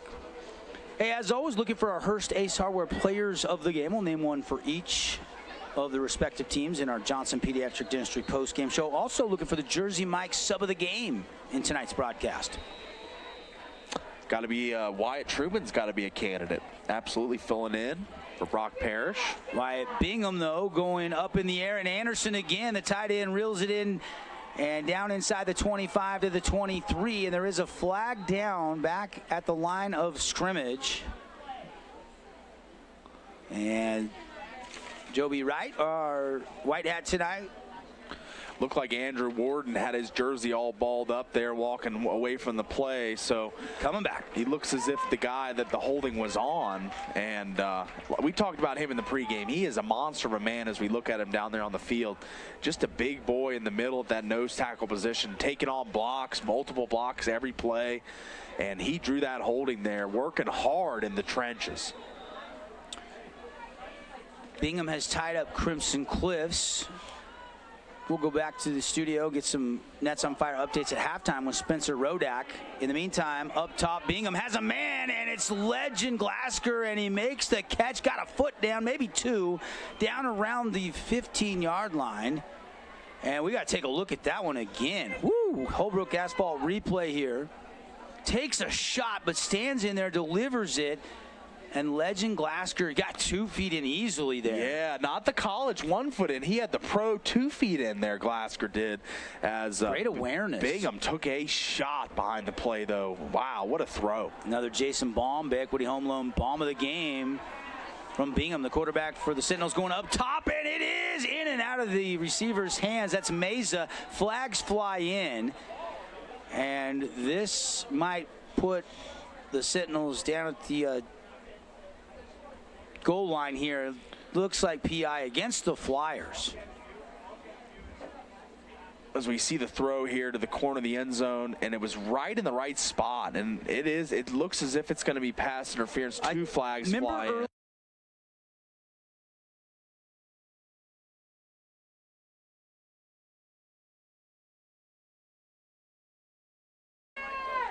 And so they're going to mark this one down inside the 10-yard line at the 8. They can get a first down near the 5.5 here with 59 seconds to go in the first half. We are tied 14-14. Dixie already with 1 4 and out on the goal line pretty much. Let's see if they can do it again. Here we go with a run off the left side, and it is going to be Kenny stacked up and kind of stringed out. Did get positive yardage, though, and it will be a first down. And now 1st and goal for the Sentinels. Red Rock Real Estate first down. Sentinels trying to break a tie game here late in the half. This is a great little 2-minute drill for early in the season. It's, you know, if you're Coach Mifu, you love to see it. Absolutely, as getting all the reps in. You do this in practice every day, but in a game situation, it's great. Flyers crowd trying to make some noise. Pass into the flat to Anderson. Spin move near the goal line. Did he get in? Yes, he did. Touchdown, Sentinels.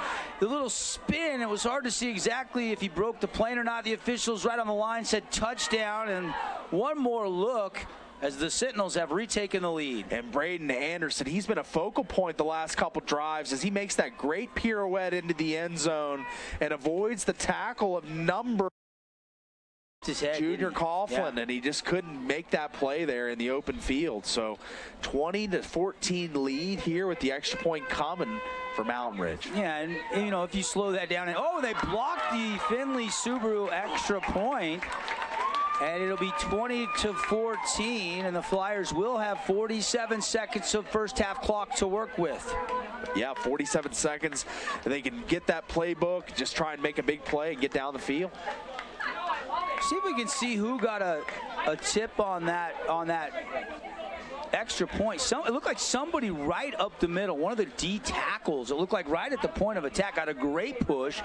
Got one of those mitts up there high, and kick was a little bit low, but great job. I mean, every point matters in a tight game here in the first half. Yeah, some of those big D linemen getting those paws up there, blocking that kick, and we got still a one-score ball game here, 47 seconds left in the second quarter, and I'd like to see Dixie take a shot here, be aggressive, try and get into field goal range, as this is a team, Mountain Ridge, that can score fast, as we've seen it. It took less than 2 minutes to score that touchdown. So we got to see Dixie try and compete in this track meet that's developing here on the scoreboard. Here comes the kick by the Sentinels kicker, Brody Laga, and it's going to go returnable. Thought it was going to get in the end zone, but from the 1, Sawyer's going to take it out, make a man miss, down the hash, and got to the 20. Rand Sawyer, pretty aggressive running style there, running towards contact, and then breaks away to the sideline, just runs out of room. So many Sentinels on the scene, as it'll be about the 20-yard line starting out for the Flyers here. You know, one thing that's been nice for Coach Blaine Munkers is the offensive line has not given up a Scooter's Coffee sack in this game. Appreciate Scooter's Coffee, but I don't think the Sentinels have sacked Truman yet, have they tonight? Not in my recollection. I don't believe so. They've gotten some pressure a couple plays, but Truman has evaded and gotten out of the pocket and made some positive gains. Ooh! A dealer collision. Number 32, and the Flyers, I think, wanted a little taunt there, but they didn't get it. Somebody missed a block, Paul. That is a dealer collision. Big hit. Number 32, Cannon Montgomery. Ouch. Cannon was shot out of a cannon there as he made it right into the backfield, made that play, and straight up, straight down, as he was a missile coming out of that cannon.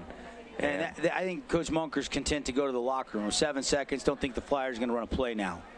And that's going to do it for the first half. Coming up, we'll have the Rally Stop halftime show. We'll come back, we'll react, get Paul's take on an entertaining first half here from Dixie High School between Mountain Ridge and Dixie. We'll get you some Adams Wealth Advisor statistics. We'll also go back to the studios with Spencer Rodak and get you scores from around the region and a couple from around the state. I think a lot of eyes are going to be on that Nevada-Utah showdown between Corner Canyon and Bishop Gorman tonight. So check on that and all of the other region scores. But again, at the half, on the Wilkinson's House of Lighting scoreboard, Mountain Ridge, the Sentinels, with a 20-14 lead over the Dixie Flyers. We'll take a timeout. We'll be right back after this 2-minute timeout on the Fan Sports Network. We are Utah's financial outfitter, and we're here when it's time for your business to climb higher. Cache Valley Bank, mountains away. Member FDIC, equal housing. Because home is who we are. Hi, this is Luke with Udine Associates, your local insurance agency. We at Udine Associates have the backing of American Family Insurance and Works in Southern Utah. We are your neighbors. We want to help. Give us a call today for a free insurance review to make sure you are properly protected. Call Udine Associates. Appliance Wholesalers Plus are the playmakers in the appliance business. Need new appliances? Then stop by their showroom and save money and buy right from the distributors at AWP. They're open to the... Region 10 Sports is brought to you by Nets on Fire, the premier training and event facility in Southern Utah. High-level individual and group training catered to your athlete, plus the best camps, clinics, tournaments, and showcases in the West. Visit netsonfire.org. As a local business owner, it's important to get the word out about your business. More people equals more revenue for you. Get your business in front of over 160,000 people in Southern Utah each week with St. George News. Contact St. George News today. We love giving back to our community, and over the years, we have provided vehicles for families in need, supported local charities, and helped train our first responders. Dealer Collision, your place for collision repair. Everyone loves local sports and, of course, loves ice cream. And the best ice cream on the planet is Handel's Homemade Ice Cream. Open late every day of the week with dozens of delicious flavors. So after your favorite team wins, head over to Handel's to celebrate with locations in St. George, Layton, and Woods Cross. Red Rock Real Estate has over 200 professional realtors in the St. George area that specialize in the local market. Whether you're buying your dream home, looking for an investment property, or want to sell your home for the highest amount, the Red Rock Real Estate team is here to assist you. Get started now by visiting redrockrealestate.com. Did you know that St. George News has a new app? Download the St. George News app today and stay up to date on everything happening in Southern Utah. Get instant notifications on news, weather, sports, and more. Download the app today and get your local news now. Scooter's Coffee and Hurricane is the best way to start your day or get you through your day. From breakfast sandwiches to cinnamon rolls to amazing smoothies and, of course, coffee. Anytime is a good time to sip and smile. Scooter's Coffee, open 7 days a week. And the best mortgage lender in Southern Utah. Member FDIC, Equal Housing Lender. Welcome to the Rally Stop Halftime Show. Stats reaction and the analysis of the first half. Here's the Fans Sports Network team. Well, welcome back, and we are at the half presented by Rally Stop. Devin Dixon, Paul Ratliff, entertaining first half. Do have to correct ourselves. There are two Dixie Flyers that wear number 15, Paulie. We gave credit on that pick 6 to Aiden Hellis. It was actually Kason Grover that had the pick 6, and that proved to be one of the game-changing plays that really kind of got the Flyers back into this game. They trailed by 6 at the half.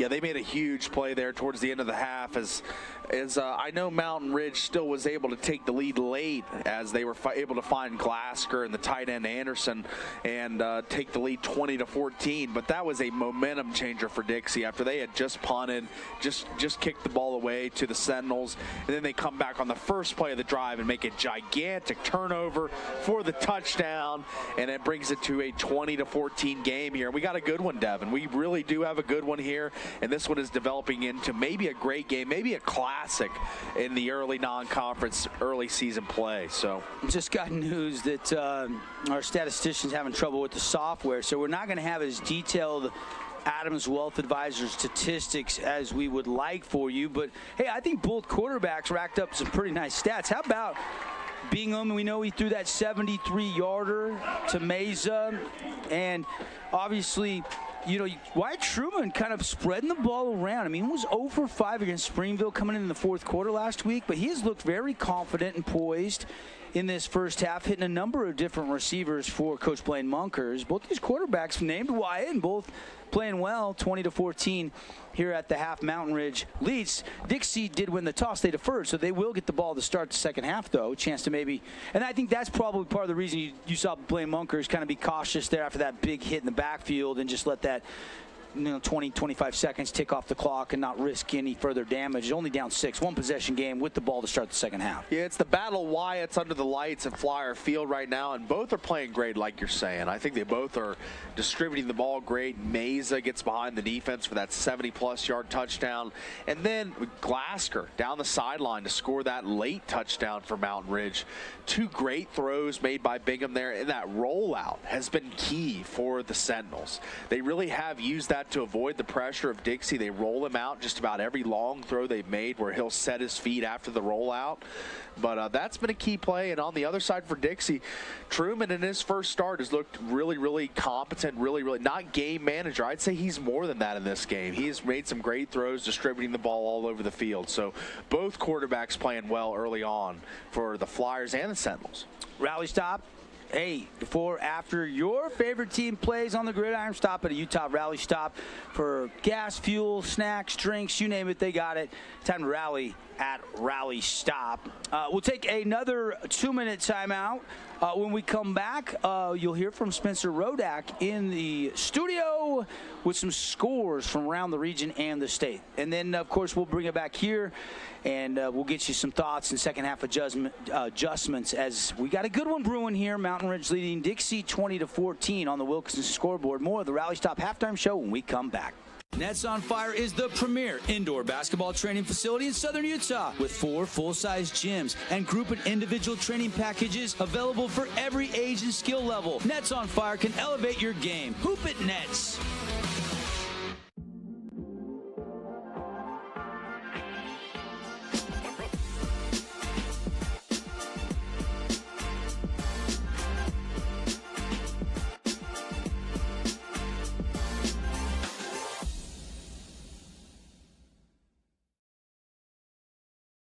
Own property and want to rent it? Then you need the right team with 11 years of local experience, a staff of over 25 employees, and a 4.9 Google rating. Aim to maximize your rental income and find quality tenants while keeping turnover low to increase your revenue and truly maintain your property. Learn more at redrockpropertymanagement.com. Relatives coming to visit? Not enough room? Or maybe you're looking to host a family reunion and need a house with a pool? Well, Red Rock Vacation Rentals has got you covered. From 2-bedroom condos to 10-bedroom luxury homes, they truly have something for everyone. Plan your perfect getaway or staycation. Visit St. George, Utah Vacation Rentals.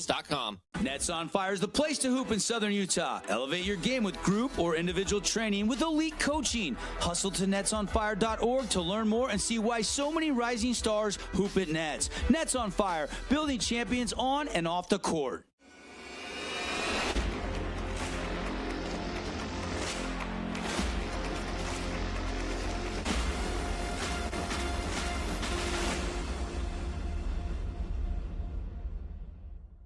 And 8-7, Manti. State Bank of Southern Utah appreciates the community again, voting us the best bank in the Best of Southern Utah contest. Come see why your friends and neighbors voted State Bank the best bank and the best mortgage lender in Southern Utah. Member FDIC, equal housing. Hey, it's Sheldon Demke. Check out the latest episode of What's on the Menu, a behind-the-scenes tour of local restaurants. We'll see some of their favorite reaction and the analysis of the first half. Here's the Fans Sports Network team. All right, we are back in studio. It is the halftime show. We'll go around the region and look at all the scores and tackle some of the highlights that have been happening. Of course, Devin and Paul are over at the Mountain Ridge and Dixie game, and that game has been pretty entertaining so far. It's 20-14 Mountain Ridge at the break. They scored right before, Mountain Ridge scored right before halftime, but the extra point was blocked, so Dixie keeping the game close on their home field. We got some score updates from the games that are happening up north. Of course, Desert Hills is facing the defending 5A champion, now a 6A school, Lehigh. It is currently 14-0. Desert Hills trails Lehigh 14-0, excuse me. Lehigh had a 13-yard pass from Jetnew to Tyson Greenwood in the final minute of the first quarter, and then towards the end of the second quarter, he found Jace John for a 1-yard score. So Desert Hills has some work to do in the second half to avoid that 0-2 start. One of the only 2 games that is still here in town, Hurricane and Moapa Valley. Of course, a rematch from last season when Moapa Valley came out on top. Right now, it is Moapa Valley with a 13-3 lead. They had a pair of touchdowns that were 2 minutes apart in the first quarter, and Hurricane got on the board about midway through the second quarter with an LJ Langston field goal, but it is still 13-3 there with Moapa Valley and Hurricane. One of the other games that we've got our eye on, former Region 9 teams. One of them is a current Region 9, one's a former Region 9, and Pineview at Canyon View. Right now it is Canyon View with a 28-14 lead. Jackson Jensen had a 10-yard run in the first quarter for a score, and then a 40-yard pass from Asher Groff to Trey Bueller gave Canyon View the 14-0 lead. Pineview responded with a 25-yard run from Quincy Jones. Canyon View then responded a little under 2 minutes later when Jackson Jensen found Bubba Ludlow for a 50-yard touchdown. We don't have that fourth Canyon View touchdown statistic yet, but it is, or the Pineview response. So it is 28-14 with that game, and then we've got Snow Canyon and Manti. That game was scoreless throughout the first quarter. Snow Canyon finally with 1:09 to go in the first half. Cale Johnson, a 31-yard touchdown reception from Talon Kelly. Manti responded immediately, only taking 25 seconds when Mason Starkweather found Reggie Frischknecht for a 30-yard touchdown. They went for two and converted. So Manti actually with the surprise 8-7 lead in the low-scoring affair against the Warriors. Another game that is happening up north, we've got Crimson Cliffs and Bingham. It was all Crimson Cliffs early. Malachi Olafipo had a 12-yard reception from Steele Barbin. 5:50 in the first quarter for Crimson Cliffs to take the 7-0 lead, and they added a 12-yard field goal with just under a minute to go in the opening frame from Ty Ottenshot. But Bingham responded with a field goal to get on the board about 6 minutes into the second quarter, and 6 minutes later found the end zone. Bingham then added the 22-yard walk-off field goal into halftime. So what was a 10-0 Crimson lead is now a 13-10 halftime deficit. And that's around the region. We'll check on some other scores from around the state, some of the 4A scores. We've got Boxelder leading Mountain Crest, Copper Hills leading Murray, Park City leading Timpanogos. Some of these teams that the Southern Utah schools may see in the state playoffs. Uinta and Tooele are tied. Green Canyon leads Stansbury. For the entire state, there's only two games that have gone final. Monticello 54-7 over St. Joseph, and Rich 48-6 over Water Canyon. Davis has a lead over West Jordan. There's a lot of games tonight, and it's week 2 of high school football here in the state of Utah, and that's our quick rundown of all the games at halftime. So we're going to take a quick break, and then when we come back, we'll have more of the halftime show here on the Fan Sports Network. Hey, it's Sheldon Demke. Check out the latest episode of What's on the Menu, a behind-the-scenes tour of local restaurants. We'll see some of their favorite dishes and get an inside look on how these dishes are prepared. Check out this week's episode at stgeorgenews.com and click the shows on the menu tab. Adams Wealth Advisory is a financial planning firm that is combined with an investment firm to provide the best possible outcomes for our clients. I always believe if you're intentional with your financial plan, things are going to work out really well for you. Visit AdamsWealthAdvisors.com or call 752-1702 to schedule a time with an advisor today.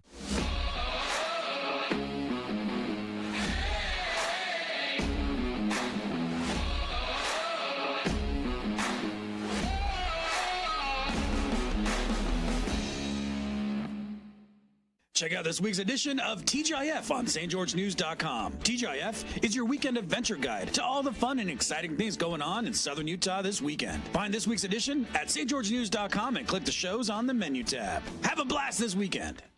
This cheesesteak is so freshly grilled. Hey everybody, welcome back. Rally Stop halftime show. Both teams out warming up, moments away from the second half. Kickoff Flyers will get the ball. Devin Dixon, Paul Ratliff here at Dixie High School. Candace Seacrest, Sebastian, our camera guys on the live stream doing a great job. Spencer Rodak with your halftime report from back in studio. One other score, Spencer, I don't know if you mentioned or not, but Corner Canyon is hosting Bishop Gorman, and their last update with a lot of time in the second quarter, it was Bishop Gorman leading Corner Canyon 21-14. Isaac Wilson had a 1-yard touchdown run and a 6-yard pass for a touchdown. Yeah, Isaac Wilson. It's a tight game. First week of the season, had a 6-touchdown day, 2 on the ground, 4 through the air. So the Chargers down there playing Bishop Gorman tight. Like to see that. One of our Utah schools fighting well with one of the top prep schools in the country. Your second half adjustments, we turn to Paul Ratliff for Coach Munkers. Dan Odette, the defensive coordinator, what was the conversation like in the halftime break? Yeah, I thought that the whole focal point of the defensive effort for the Flyers was to stop Keeney, and I thought that was going to be the issue for the Flyers, but it really has been Bingham, the quarterback. He has been finding his receivers, whether it be Glasker, whether it be Keeney out of the backfield, whether it be Meza down the field for that 70-yard connection. The Flyers defensive backfield already with a pick six. They just had to continue to be opportunistic. They got to continue to be locked down because the receivers, including the tight end Braden Anderson, who's caught a couple crossers for big gains now and a touchdown, they've got multiple guys in the receiving core that can really affect this game. So I think that the key for the Flyers has got to be to limit the receivers of the Sentinels. Other side of the equation? For the Sentinels, as far as stopping Dixie, the run game, Silas Russell up the middle, he's been so strong running the football between the tackles, between the guard tackle hole.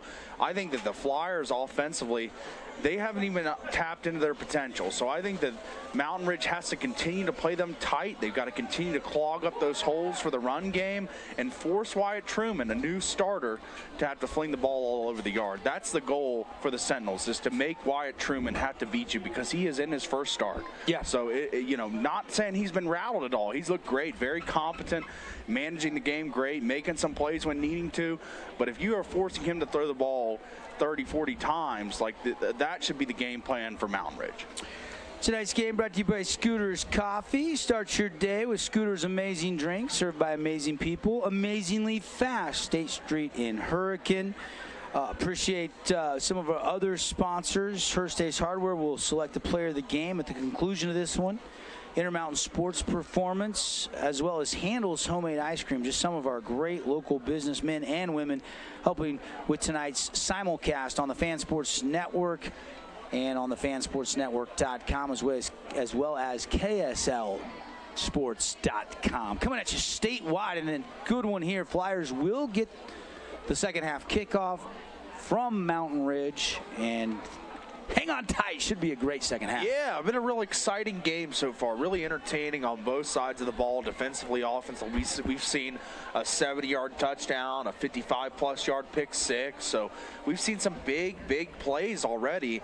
And I don't think the fireworks are over, Double D. I think there's going to be quite a bit of pageantry, and there's going to be a show in the second half. So let's get ready for it. And again, apologies to Kason Grover, who had the pick six. We had 2 15s, and then I looked down, and Aiden Hellis, I think we both saw just 15, the first one listed there, but it was Grover that had that big pick six, which is our Mountain Land Supply defensive play of the game, top nominee so far tonight.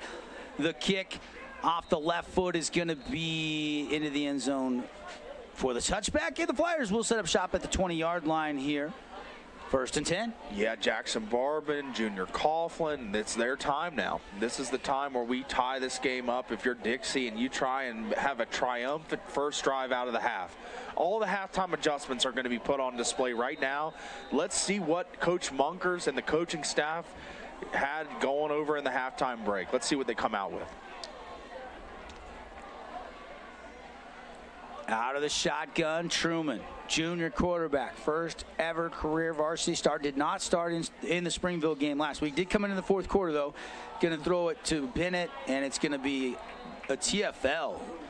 Coming up, making a nice tackle there, Cameron Wood, laying a little wood.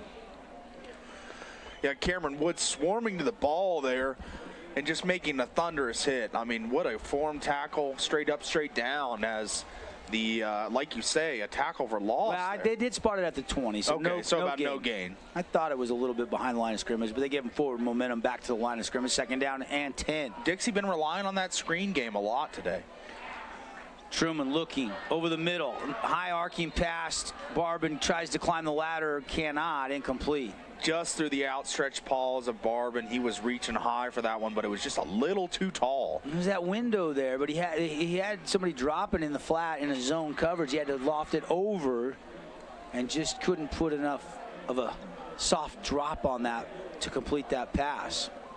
But didn't make the mistake of underthrowing that, which would have been disastrous for Wyatt Truman. So it's a good miss where only his guy could go catch it. Absolutely. 3rd and 10 for Truman. Truman looking, rolling, scrambling, going to run. One man to beat, and he cannot. If he could have got past that guy, maybe had a chance to pick it up with his legs. Instead, 3 and out. And a nice tackle and just a 2-yard scramble gain there for Wyatt Truman, and the punt unit on for the Flyers. One more look at that last play. And we had a free rusher off the edge, number 33 for the Sentinels, and he was coming in a big way. Porter Nance right off the edge, providing a lot of pressure on Truman. And that's going to bring up a punt for the Flyers. Not the ideal situation to start after the halftime break. And that is a good tackle on 3rd down to go low and just take the legs right out from under Truman. New punter on. You're right. Sawyer, low line drive kick, should get a good roll. Picked up by Kenny at the 40. Flag flies to midfield, bounces to the outside to the Flyer 40, down around the 37, but this one could be coming back. Yeah, every time he touches the ball, I almost go, oh no, for the Flyers, because he is such a creator in space.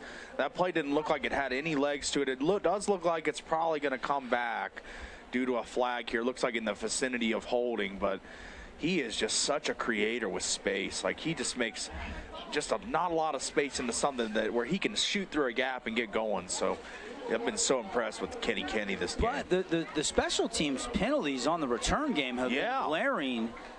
Taking away a number of big returns for the Sentinels. As the offense filing onto the field here in a 20-14 ball game. Sentinels have the lead, 10-26 in the 3rd quarter. Paul Ratliff, Devin Dixon with you from Flyer Field. Wyatt Bingham going to play action now, going to design RPO run, makes a man miss, and then he gets the turf monster, but not before he'll pick up 9 out across the 41-yard line. 2nd and short. The Sentinels are really, really good across all their skill positions of putting that foot in the ground and getting upfield. There is no hesitation.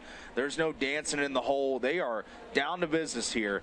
Mike Mifu and the staff really get that ingrained in these skill players and backs to get upfield, as they all do, even the quarterback Bingham. 2nd short. Bingham going to throw. Looking, dancing around the pocket, rolling to the right. Now he's going to let it go on the sideline and in and out of Mays' hands. Incomplete. Looking for his top target there, and he was open along the sideline, but just couldn't connect, as there is a flag in the backfield, though, in the vicinity of holding. Yeah, and that's the initial signal. And now that's a rule change.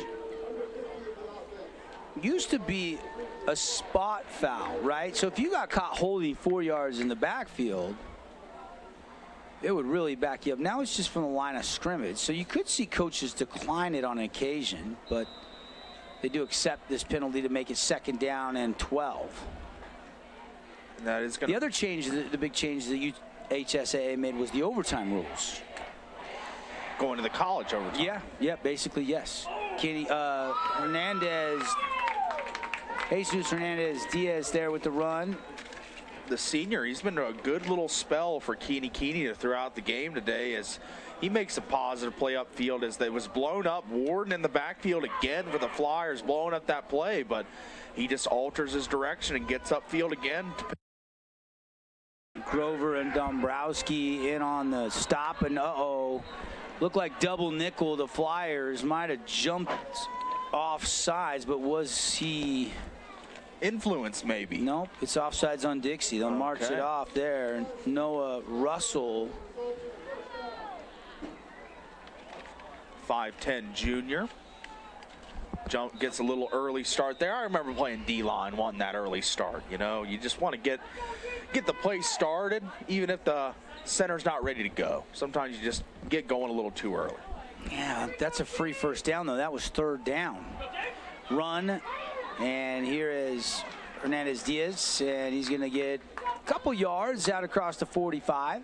Yeah, not much room to operate there. The Dixie defensive line really digging in here, as Andrew Warden at the nose tackle position is becoming a problem for the Sentinels. He is really clogging up the middle there, making it tough to run. Update on maybe that Nevada-Utah border war. Bishop Gorman and Corner Canyon now tied 21-21 up there. It's a home game for the Chargers. And it looked like movement again in the trenches. Who moved first? Looked like the offense got the jump that time. I would presume here. And they did. Yep, they'll back it up 5. Safe to say the Utes may have got a good one with Isaac Wilson there at Corner Canyon, as I think he scored again for the Chargers as they have tied the game, like you were saying, with Bishop Gorman. A huge perennial powerhouse program down there in Nevada. Keep our eyes on that one. As Bingham's back to pass, he's looking deep. He's got a man out there, and it is intercepted. Intercepted. Taken away. Junior Coughlin takes it away. Down the sideline he goes, driven out of bounds at the 30-yard line. It looked like it was in initially the hands of the tight end Braden Anderson, and then Coughlin just ripped it away. That's got to be a play candidate for our defensive. Our playmaker play of the game, our AWP playmaker play of the game. As what a play there as we see the replay here, as that is in the hands of Braden Anderson and just ripped away. Just pure strength there, and down the sideline got a convoy of blocks as he strung out outside about the 27-yard line of the Sentinels. The Flyers set up in prime real estate going in. Wow, that is the second big takeaway tonight. Dixie has not had a turnover, and yet now they've taken 2 away from the Sentinels. Here comes Sawyer. Little stiff arm and then gang tackle. Pick up of 3. Rand Sawyer is showing how tough he can be. That bulldog grinder on the outside, just trying to get more yards there as he's taking on multiple tacklers of the Sentinels and not backing down, as that was an impressive effort of just not going down and just fighting for every yard. So the Flyers now knocking on the Cache Valley Bank red zone after a takeaway literally by Junior Coughlin. Second interception for defensive coordinator Dan Odette's defense, and now Truman going to run, and he is going to be sacked. First Scooter's Coffee sack of the night on Wyatt Truman, I believe. And it looked like it was number 45, Kendall Wall, getting in on the play, the junior for the Sentinels. As we see here, is there's a lot of characters in the backfield, but it looks like 45 holds on and brings down Truman. And that was a hard tackle to make. And actually, I don't know if that was a sack, because that was, I think, a design quarterback run. It was. So just a TFL there. 6:54 and ticking. Nobody scored here in the third quarter. Score remains Mountain Ridge 20, Dixie 14 on the Wilkinson's House of Lighting scoreboard. Got to go see their amazing lamp room over there across the street from Fiesta Fun off Main Street. Since 1946, Truman going to take a shot, one-on-one coverage, and the receiver, was he pushed down, and the flag comes out late, and it does appear that he was interfered with, and that intended receiver was none other than Jackson Barbin.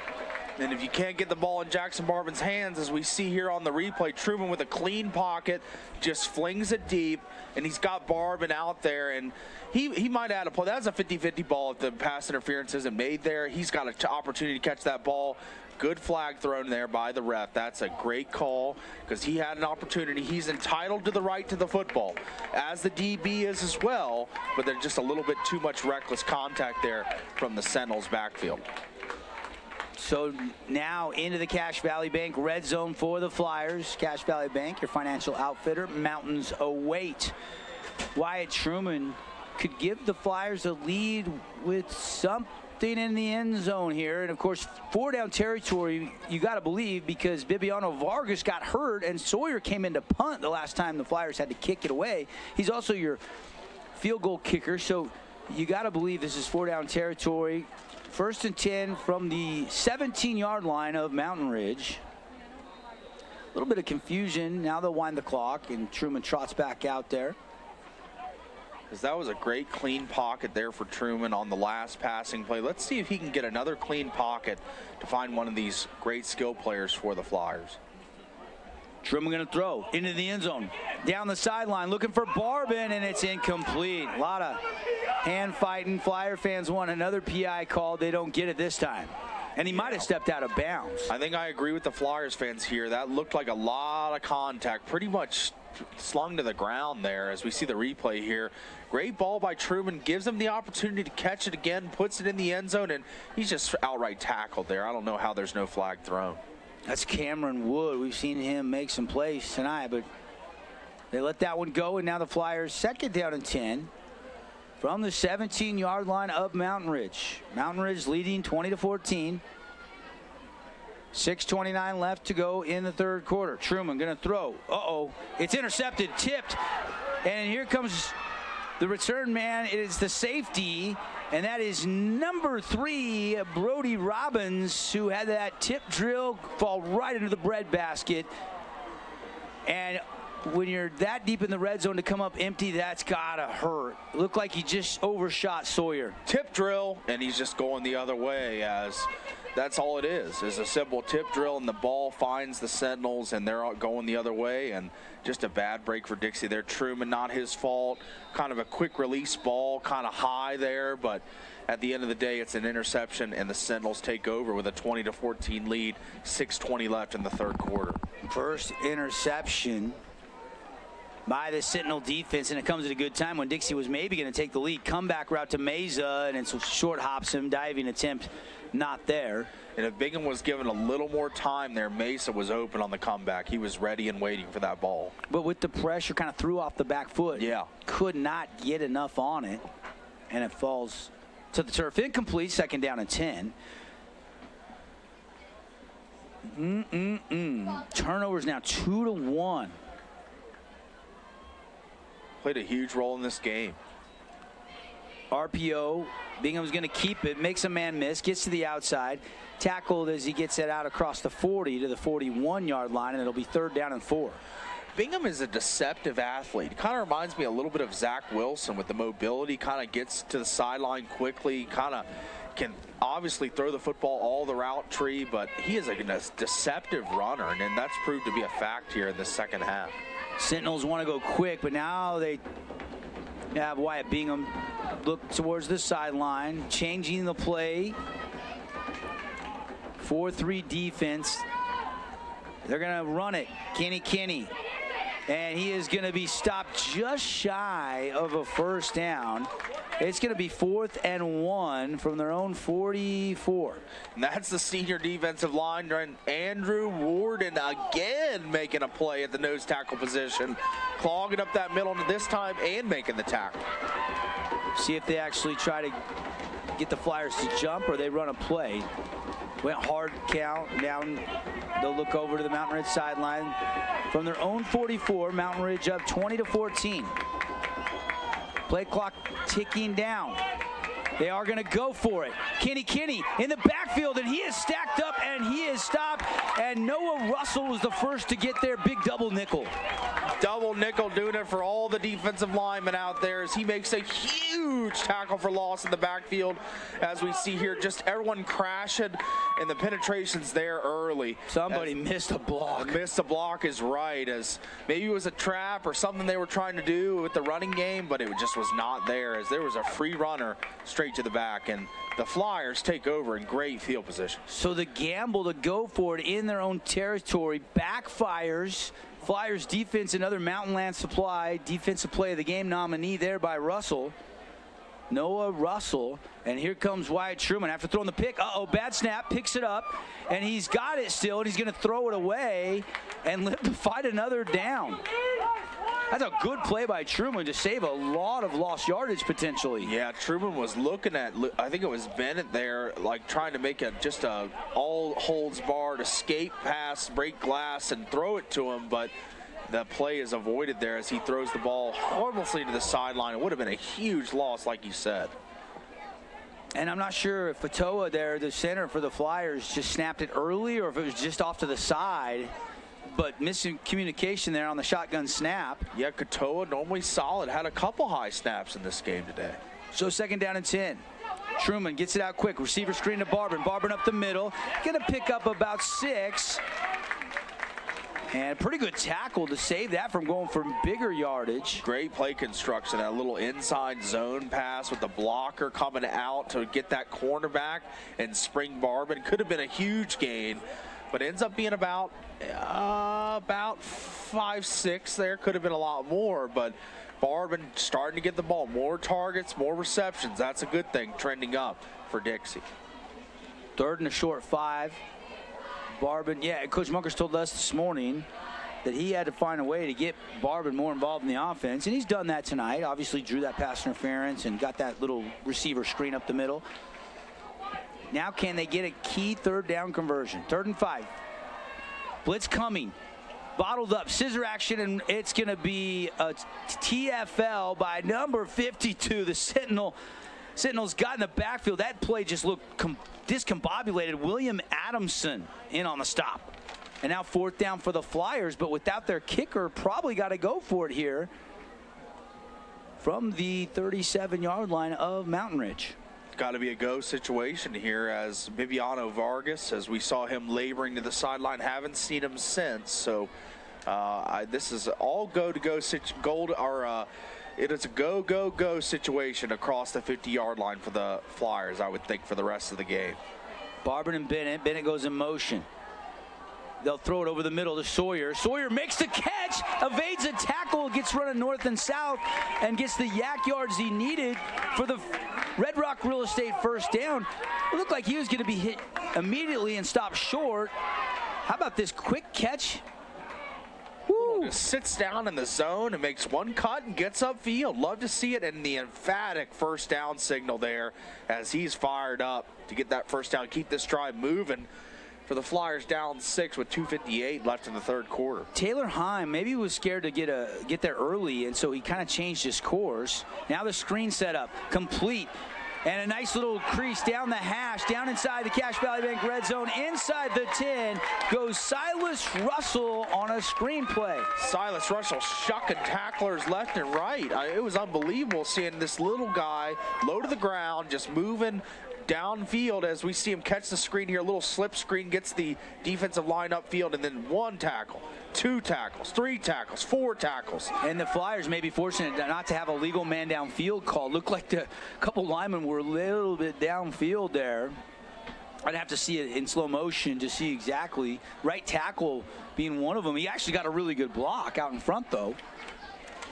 And now, can the Flyers convert here? Barban, hitch route, complete, stuffed. Tackled immediately.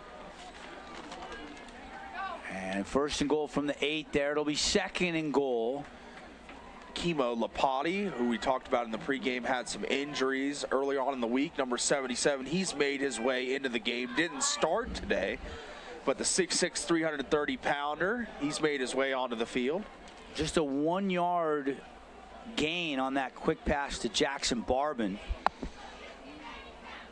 What does the old ball coach come up with here? Blaine Munkers signals in the play. Truman out of the gun. Russell sidecar to the right. Twins on either side. They'll run it to Russell right up the middle. Cyrus down to the 5. It'll be 3rd and goal. And that's going to be number 52 again for the Sentinels. He's been active these last couple of plays. William Adamson, the senior, just clogging up the middle, kind of like Dixie. Number 70, Andrew Ward, doing the same thing on the other side of the ball for the Flyers. Both nose tackles been huge figures in this game today. 20-14. Flyers trailing, but deep in the Cache Valley Bank red zone. Truman talking to his center. Now backs up in the gun. He's empty.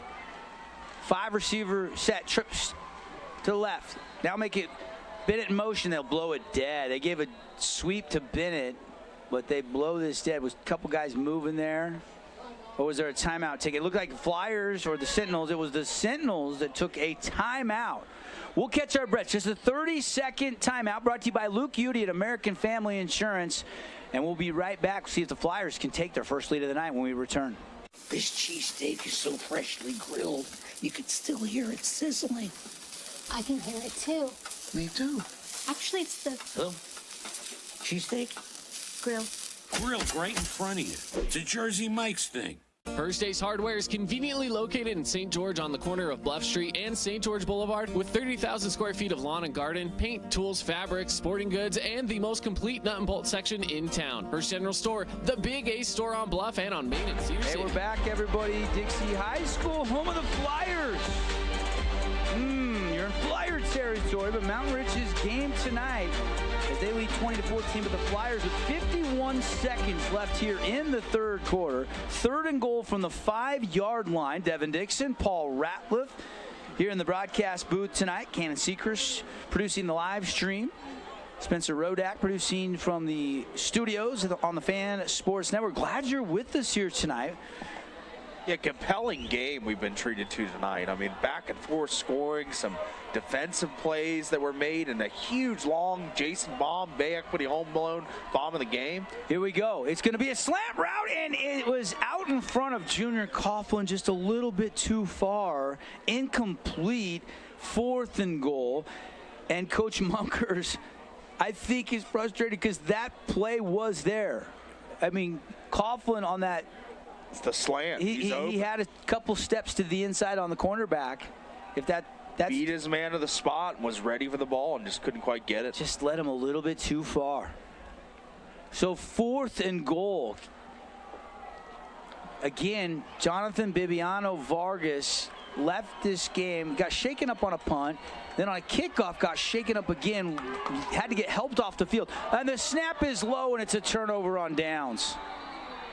Another snap, the timing off, and it hits the turf, and the Flyers, 2 Cache Valley red zone chances. The pick on the previous drive, they get a huge 4th down stop, get it all the way down to the 5, and come up empty, and Mountain Ridge will keep the lead and take over from the 10-yard line, 1st and 10, up by 6 points. Yeah, we see Fatoa again making a little bit of an error on the snap, and just another turnover for the Flyers, and really goal-to-go situation. You know, we look at this, look at the play there, but couldn't tell, but it did look low, didn't it? Mm-hmm. So here comes Wyatt Bingham and the Sentinel offense. Mesa had that 77-yarder, and it hasn't had much since. They'll go to the ground with Kenny Kinney. Samisi Kenny going to be tackled and maybe got a yard to the 11.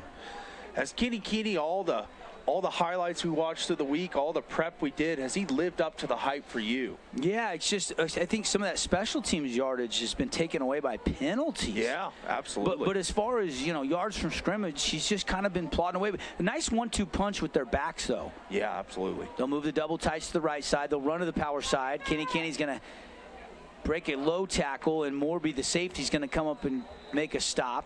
The good news for Dan Odette in this defense is there's a flag down on the play. Is Morby had a bunch of tackles against Springville last week, and we haven't called his name as much tonight. That means other guys have been doing a nice job, especially that front 7. Yeah, the front 7's been a lot more active this week than against Springville. I think that Andrew Warden, Jake Dombrowski, we called Eakin's name quite a few times, number 22. There's been a lot of characters that have contributed for the Flyers tonight, and I think it's been a great effort from them. We talked about this Mountain Ridge offense all week long, and there's been even some guys that I didn't even know about until tonight's game. Number 88, legend Glasker, has made a huge amount of plays tonight, too. He was a guy that we didn't really see too much on the film last week, but he's contributed in a big way tonight. And Keedy, of course, and Mesa. I mean, that is a formidable triplets that they have for the Sentinels, and they have been showing out all night tonight. By the way, Nets on Fire Region 9 update. First play of the second half, Adam Moore hits Quincy on a 93-yard touchdown. It's 28-28. Tied up between Canview and Pineview. That game. You said it'd be a shootout, and it is. 56 points. Fourth quarter coming up. Quick 30-second timeout. Mountain Ridge by 6, 20-14 on the Wilkinson scoreboard.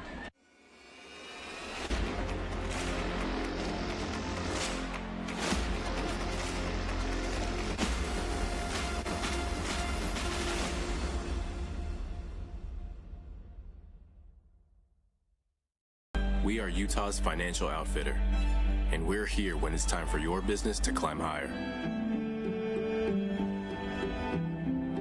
Cache Valley Bank, mountains await. Member FDIC, equal the best housing mortgage lender in Southern Utah. Ready? Member FDIC, equal housing lender.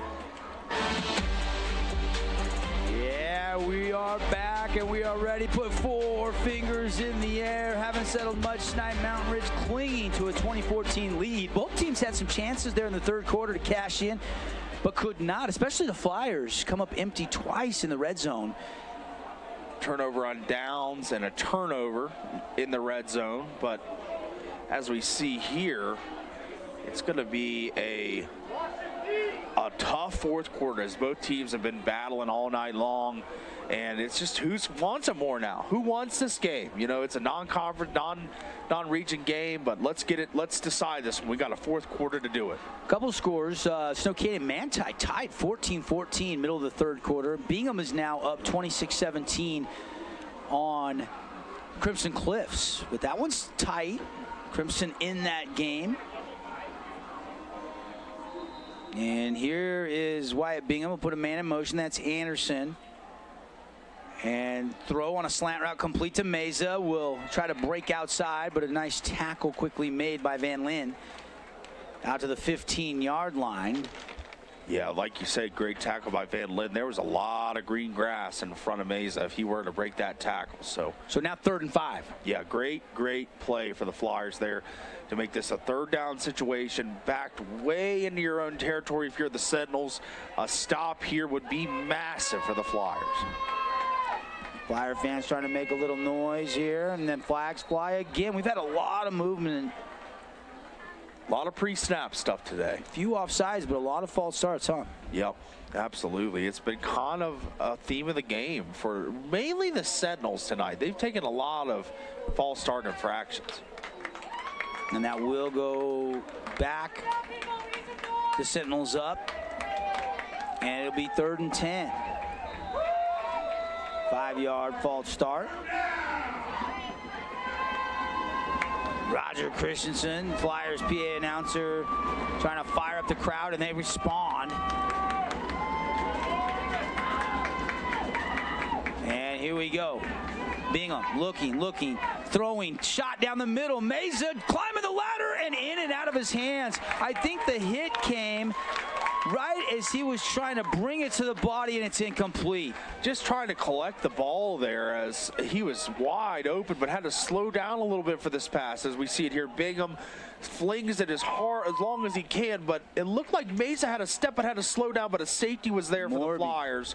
Morby there to make the play, and it looks as if it's going to bring up another punt for the Sentinels as from their own end zone. So the Flyers will have great field position if they can hold on to this ball.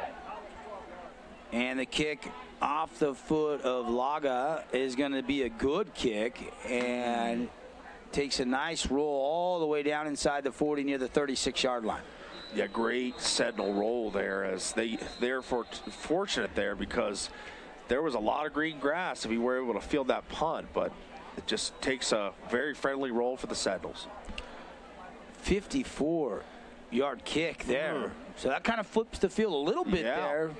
Thought it'd be great field position. Still good field position at the 36-yard line, but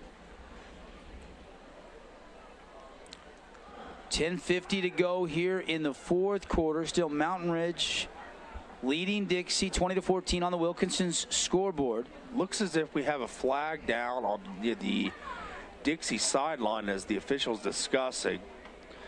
Waiting for the verdict here. Update brought to you by Nets on Fire. Go to netsonfire.org. Check out all the training packages, camps. D Hills is on the board. First touchdown of the game. They have cut the lead to 17-7 up at Lehigh. And Quincy Jones cashing in on that first half touchdown from Adam Moore, 93 yards right out of the second half. Yeah, we're here in Pineview and Caneyview in a shootout, 28-28. 10:50 to go. And the penalty goes against Dixie, backs him up just to the 31 now. See if they can clean up the center quarterback exchange problems, or we've seen a couple balls where Truman either wasn't ready or the snap was offline. There's been a little bit of both there. Absolutely. You got been a theme throughout the game. Dixie's defense, though, giving them opportunities. And we'll see if the Flyers can get it going with legendary coach Blaine Munkers calling out the plays here. Another low snap. And it's going to be Truman just scrambling around. And just what we were talking about, Paul. Yeah. Just I don't know. Early snap or low snap or both. Yeah, it looks not as if too terribly low, but around still the kneecaps. low. Yeah, still a little low. Is Fatoa, one of the better setters in the region, just kind of off his game tonight. As you got to wonder if it's Adamson on the other side, number 52, playing that nose guard, that one technique right on the center, and see if that's bothering him a little bit. Might be, because that is a multiple bad snaps today from Fatoa. They're into the later stages of the third quarter. Now, Caneyview just missed a field goal to try to take the lead, so they are still tied. Caneyview and Pineview. A lot of close games right now. Yeah. I mean, Crimson's fighting. Desert Hills is only down 10 at Lehigh. Here it's a 6-point lead for the Sentinels. Shot to Barbin, and it is a jump ball. Who caught it? Barbin rips it away. It looked like it could have been intercepted or caught, and when they unpile, Barbin has the football. And that's why you target Jackson Barbin. He is a playmaker, as we see him. 50-50 ball, pure 50-50 ball. As the ball is lofted up here from Truman, both guys got a right to it, and he just rips it away. That's my ball, he says. It really, the DB had his head turned the whole time, saw it the whole way. That was number 27, Dawson Jepson, who was in great position for the interception. And Barbin just took it away. So that's a big gain out across midfield to the 43 of the Sentinels. Truman taking a shot. Underthrew that one a little bit. Trying to adjust back to it was Junior Coughlin, and it's incomplete. Just not enough air under that one, as Junior Coughlin was running free there for a little bit, but as it's going to bring up second down here. And I think that Truman right now, he needs to look at the flats, kind of that intermediate stuff, as the deep shots, yes, they're great in theory, that 50-50 ball that just worked out to Barbin. But I think we get the flats involved again, get Bennett, get Sawyer, get those guys. I'm fist pumping in the booth. You know why, Paulie? It's got to be something related to the Mariners. That's right. They just beat the Astros 2-0. The race is on. Man in motion. Bennett, they fake it. Truman will keep it. Got a little crease. They'll take it inside the 40 down to the 37-yard line. With a head of steam there, Wyatt Truman sticking it up in there. Not worrying about the contact, not shying away from running through the teeth of that Sentinel defense. 3rd and 4 for the Flyers again.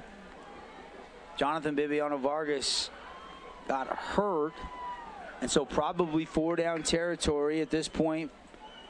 Man in motion at Sawyer. Truman fakes it to him, decides to kick, takes a hit, gets to the 35, and it's going to be 4th and 2. Now, it should have been about 4th and 3, but Truman took on that tackler, number 15 for the Sentinels, Hayden Johnson, as he hits him, and he keeps on driving the feet for another yard there to make it more manageable 4th down situation. You know, and you wonder if Truman would have given it to Sawyer, if he could have used his speed and found his way to the edge. We'll never know. That's that split RPO decision that a quarterback has to make.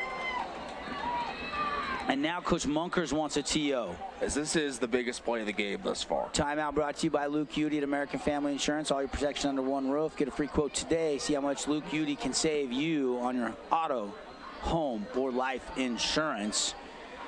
We'll keep it right here. Thanks to Handel's Homemade Ice Cream. Open late, 7 days a week. Stop in for the best ice cream on the planet. And appreciate Jersey Mike's, our sub of the game, a sub above the rest. Get it Mike's way. Yeah. Oil and the vinegar. Stop by St. George or Utah Jersey Mike's. Proud sponsor of Region 9 football. Welcome in all the Mountain Ridge fans that maybe didn't make the trip down to the broadcast. Evan Dixon, Paul Ratliff. Good Mountain Ridge team, but a completely night and day look for this Flyers team compared to last week. And we know Springville's a good football team, but they have been not perfect by any stretch of the imagination, but they are in this game, and Mountain Ridge fans probably sitting on the edge of their seat. Flyer fans certainly sitting on the edge of their seats, 20-14, with just 8:45 left in this fourth quarter. And we are coming up right on it right now. The biggest play of the game thus far, 4th down, a situation with 8:45 left in the game, and this is a big play for the Flyers. Coach Monkers knew it. He took the timeout. Let's see what they got coming out of the timeout. Now, you hate to give the ball back to The Sentinels, if you're the Flyers. From the 35, they need 2. Wyatt Truman, double move, up top, and he's got a man, it's caught. Junior Coughlin to the 5, end zone, touchdown, the old hitch and go. The old pump freezes the corner, and then he just gets free down the sideline for the Flyer touchdown. This place is going insane. Are you kidding me? 4th and 2. Coach Munkers takes a timeout and then double moves it, and Wyatt Truman perfect to Junior Coughlin, Paul. What synergy between those two, as they just knew where each other were as he gets wide open on the pump and go. And look at this. Bibiano Vargas is back in, so he is going to try the Finley Subaru extra point. Huge play. And the kick is up, and it is good. Wow. And the Flyers have their first lead of the night on the Wilkins scoreboard. 21-20. Dixie by a point. We'll be right back. Don't go away. Whatever temperatures this summer brings, your Bryant dealer is ready to help. Your dealer is backed by outstanding. Region 10 Sports is brought to you by Nets on Fire, the premier training and event facility in Southern Utah. High-level individual and group training catered to your athlete, plus the best camps, clinics, tournaments, and showcases in the West. Visit netsonfire.org. As a local business owner, it's important to get the word out about your business. More people equals more revenue for you. Get your business in front of over 160,000 people in Southern Utah each week with St. George News. Contact St. George News today. We love giving back to our community, and over the years, we have provided vehicles for families in need, supported local charities, and helped train our first responders. Dealer Collision, your place for collision repair. Dixie up for the first time tonight as we welcome you back. 21-20 with 8:38 to go. How about that call by Blaine Munkers? Yeah, I mean, what a call late in the game to get a pump and go. Junior Coughlin freezes.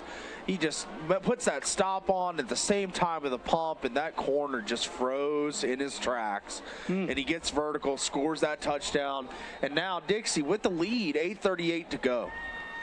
Kickoff, and this one is going to be into the end zone for the touchback. So the Sentinels, trailing for the first time tonight, will set up at their own 20-yard line. Yeah, you gotta wonder what Coach Mifu's going to do offensively here. Are they going to go back to the run game? That's their star. Keedy had been there so many times, done this. He's a senior. He's been through these wars, and he is ready to go. Battle tested, of course, but are they going to try and do the quick strike offense? Hurry the line, less than 5 seconds run per play. Let's see what this offense brings. Down 1 with 8:38 to go. Bingham out of the shotgun. Gonna play action, quick pass. It's complete to Anderson and out across the 25 near the 28-yard line. Nice little gain of almost 8. Yeah, Anderson really reminds me of Luke Musgrave, the Oregon State tight end last year, even wears the same number. The guy moves like him. He's a big tight end with great hands, and those crossers really have been killing the Flyers. Is 6-7 yards a pop every time Anderson's running across the field for that crossing route. And here is a pass from Wyatt Bingham over the middle, down the sideline rather, and it's incomplete low. And was trying to find Cohen Cunningham, and it's incomplete.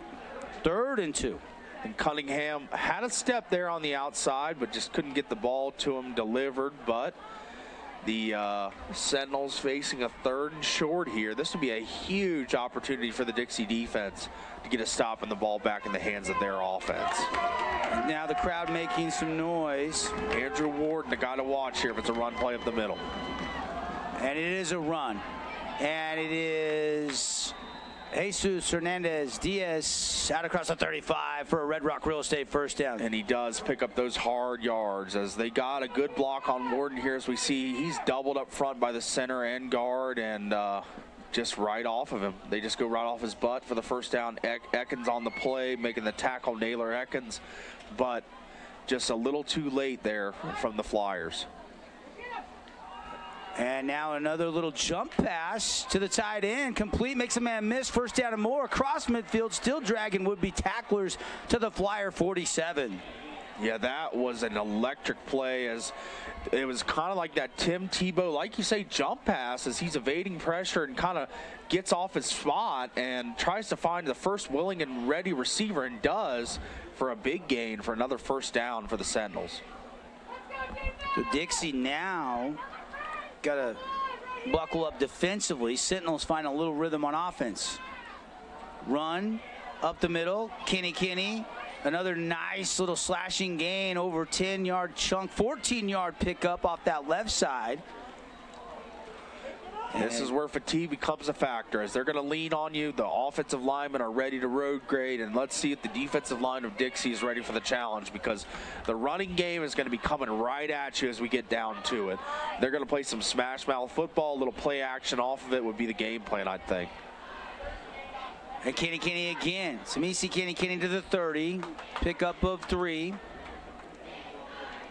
Just a violent runner. Just loves the contact. Just embraces it. Takes it on head on. And as we see him pick up another 3 yards there to bring up second at about 7.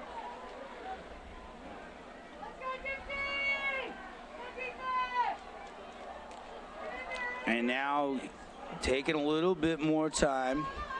And now here is Wyatt Bingham looking. Now checks down, it's caught. Glasker, Legend Glasker down near the 10-yard line. That was a check down, and going through his progressions, Bingham delivers it right on the hands of Glasker. Glasker just looking like Michael Irvin wearing that 8 out there. He looks great, getting open and rangy. And here comes Keedy, and he is into the end zone for a touchdown for the Mountain Ridge Sentinels. Hard-nosed run. That is Jesus Hernandez Diaz there with the touchdown run. They've been a 1-2 punch all game. Kenny and Jesus Hernandez. And all of a sudden that lead, 21-20, did not last long. Mountain Ridge retakes it. And now they probably go for 2 to try to make it a 7-point lead here after a miscue on a extra point that was blocked back in the first half. They'll keep the offense out on the field. Still 6 minutes to go here in the fourth quarter. Meza goes in motion. They throw it to Meza. He's open, but he did not get in. He touched down the ball just shy of the goal line, and the 2-point try comes up inches short. Great play concept there, though, by the Sentinels as they get a guy wide open. Their top receiver, Kai Mesa, as he's open in the flat, but the ball just not enough air on it. It's a low ball here, as we're going to see on the rollout. He's going to throw it, and it's going to go down low, but could have been offensive pass interference, but they kind of ran that rub route, and that really allowed him to be wide open, but catch the throw. If the throw's elevated a little bit more, he walks into the end zone. As he has to dive, he's at about the 6-inch line as he comes down just shy. Just a little bit too short on that one, but they still got the 5-point lead. 6 minutes left here. What are you thinking for Dixie? Like, what's the formula here with down 5 with 6 minutes left? I love that 4th and 2 call, that pump and go. We saw Coach Munkers take a timeout to take a shot and they come up with a touchdown. You know, with Coach Munkers calling the plays, you got a chance. You're never out of a ball game. Legendary play caller in the state of Utah here in our Boulevard Home Game of the Week, making your house more like a home for years. Buy smart, buy at the Boulevard. Laga with the kick. It's going to sail off or through the goalpost. Boy, he's got a big foot. And the Flyers will have 80 yards in front of you. We've been treated to a captivating game here tonight, though. This has been a heavyweight bout from the beginning. Your Tent World drive summary ends up with Hernandez Diaz with the touchdown run on a 7-play drive. They did it really quick and very efficiently. Tent World, go see how your vehicle can look cool, feel cool, and sound cool. Tent, speakers, everything over there at their new showroom on Riverside Drive today at Tent World. Excited to have them on board as a sponsor of high school football here on the Fan Sports Network. Glad you're with us on the radio or the live stream. Devin Dixon, Paul Ratliff, crunch time. It's on. Exactly 6 minutes to go from their own 20. 26-21, 5-point game. Quick pass outside to Rand Sawyer, and it's incomplete off his fingertips. just out of the outstretched hands of Sawyer there. It was a great play design because they got him open on the swing route and just couldn't find him, though. And that brings up 2nd and 10. And Flyers, every down important here, as don't want to fall behind the sticks and get to a 4th down situation. By the way, Corner Canyon is beating Bishop Gorman 28-21. Wow. Big stuff. Another Nets on Fire score update. Desert Hills had an opportunity to cut the game within 7. They missed a field goal. Lehigh goes down and scores. So Desert Hills trails 24-7 now in the second half, up at Lehigh against the Pioneers. And I know the Flyers have been going to that jet sweep quite a bit tonight, but it has not really been a play that's been working. I mean, the Sentinels have done an excellent job stringing it out along the sideline and stopping that play throughout the entire night. Bennett's been the guy, but he just hasn't had a lot of real estate to work with. JT Jeter just got a 21-yard touchdown catch. Cedar's starting to pull away from Juab 21-10. So we're seeing some teams bounce back after losing week 1. I mean, Cedar took it on the chin 28-7 to Richfield, and now they're beating one of the best. And the blitz comes up the middle. Truman just has to get rid of it. Barbin is out of bounds as he tries to make a one-handed catch, but that was on the blitz, and Truman a little slow to get up there in the backfield. Big hit there delivered by the Sentinels. Multiple players in on the scene, and Truman looks to be kind of limping a little bit, but I think he'll be okay. But maybe just a little shaken up from the hit, but that's going to bring up 4th down for the Flyers, and 5:14 in this game. Getting a little late here in the later stages, down 5. Another Nets on Fire score update as we're getting into crunch time. Matt Reynolds, Snow Canyon running back, 6-yard touchdown run. They're out in front of Manti, 21-14. That one just starting the 4th quarter. This game is moving pretty quickly here at Dixie High School. 5:14 to go. Punt unit is on. It's Sawyer, not Bibiano Vargas. Pretty good kick from Rand Sawyer. And Kenny with the return to the 50, to the 45, down to the 43 of the Flyers. So excellent field position. There is a flag down on special teams yet again. Long week for the special teams unit of the Mountain Ridge Sentinels, I think, under Coach Mifu after this week. A lot of penalties they've taken on returns that have negated some big run backs. Yeah, no question about that. Again, we're going to name our AWP Appliance Wholesalers Plus Playmaker Play of the Game. Got a lot of nominees in this one tonight. It was a chop block this time called against the Sentinels. Joe B. Ryder, a referee tonight. Now, I wonder what the game plan will be for the Sentinels here. Are they going to keep the foot on the gas pedal and just keep throwing the football? Or are they just going to try and run this clock out? It's going to be interesting to watch. They've obviously got the stable of backs to run the clock, but they got to pick up 1st downs, and that'll be key as we're running up against it here. 5:01 left in the 4th quarter. So back them up to their own 42. Another costly penalty in the return game for the Sentinels. They'll run it. Hernandez Diaz up the middle for a 2-yard gain on forward momentum to the 44-yard line. 2nd down and 8 coming up. And the clock continues to tick, tick, tick. It's getting late on the Flyers now. They're going to have to get a stop. I know they have their 2 timeouts remaining in this half to use at their disposal. Flyers do have 2 takeaways tonight, but we could see a heavy dose of the run game from the Sentinels trying to milk some clock here. Although they trust this sophomore, Wyatt Bingham. Even though he's made some mistakes, he's made some incredible throws tonight. Go back to that first half, that 77-yarder to Meza. They'll run it. Samisi Kenny across midfield into Flyer territory right at yeah, I think they're going to give it to him at the 48. Red Rock Real Estate, 1st down. That is a tight one here as we watch Keeney get upfield in a quick way. You know, he makes one cut and goes, as we've been seeing from their backs all night. But he takes on 2 tacklers and falls forward. And the initial line, it didn't look like he had it, but upon further review, given the 1st down there for the Sentinels, and that is a tough one for Dixie. That's huge because now you can choose some more clock, and you got to believe Ground Chuck is kind of in the building here for the Sentinels and their head coach, Coach Mifu, trying to get out of town with a win. Direct snap. That Wildcat formation again. We see some stuff after the whistle there, but no flags. Coming up, making the stop for the Flyers, Colo Lynn, the junior linebacker. Been impressed with him tonight in the linebacking core. Been everywhere, it seems like, Lynn. 26-21, Mountain Ridge leads Dixie as we approach 3 minutes left here in the fourth quarter. From the Flyer 46, second down and 8. A double tight shift. Flyers will try to adjust to that side. They get into the backfield. Kenny makes a man miss, but going to slither ahead and get a lot of that potential lost yardage back. It's only a loss of 1.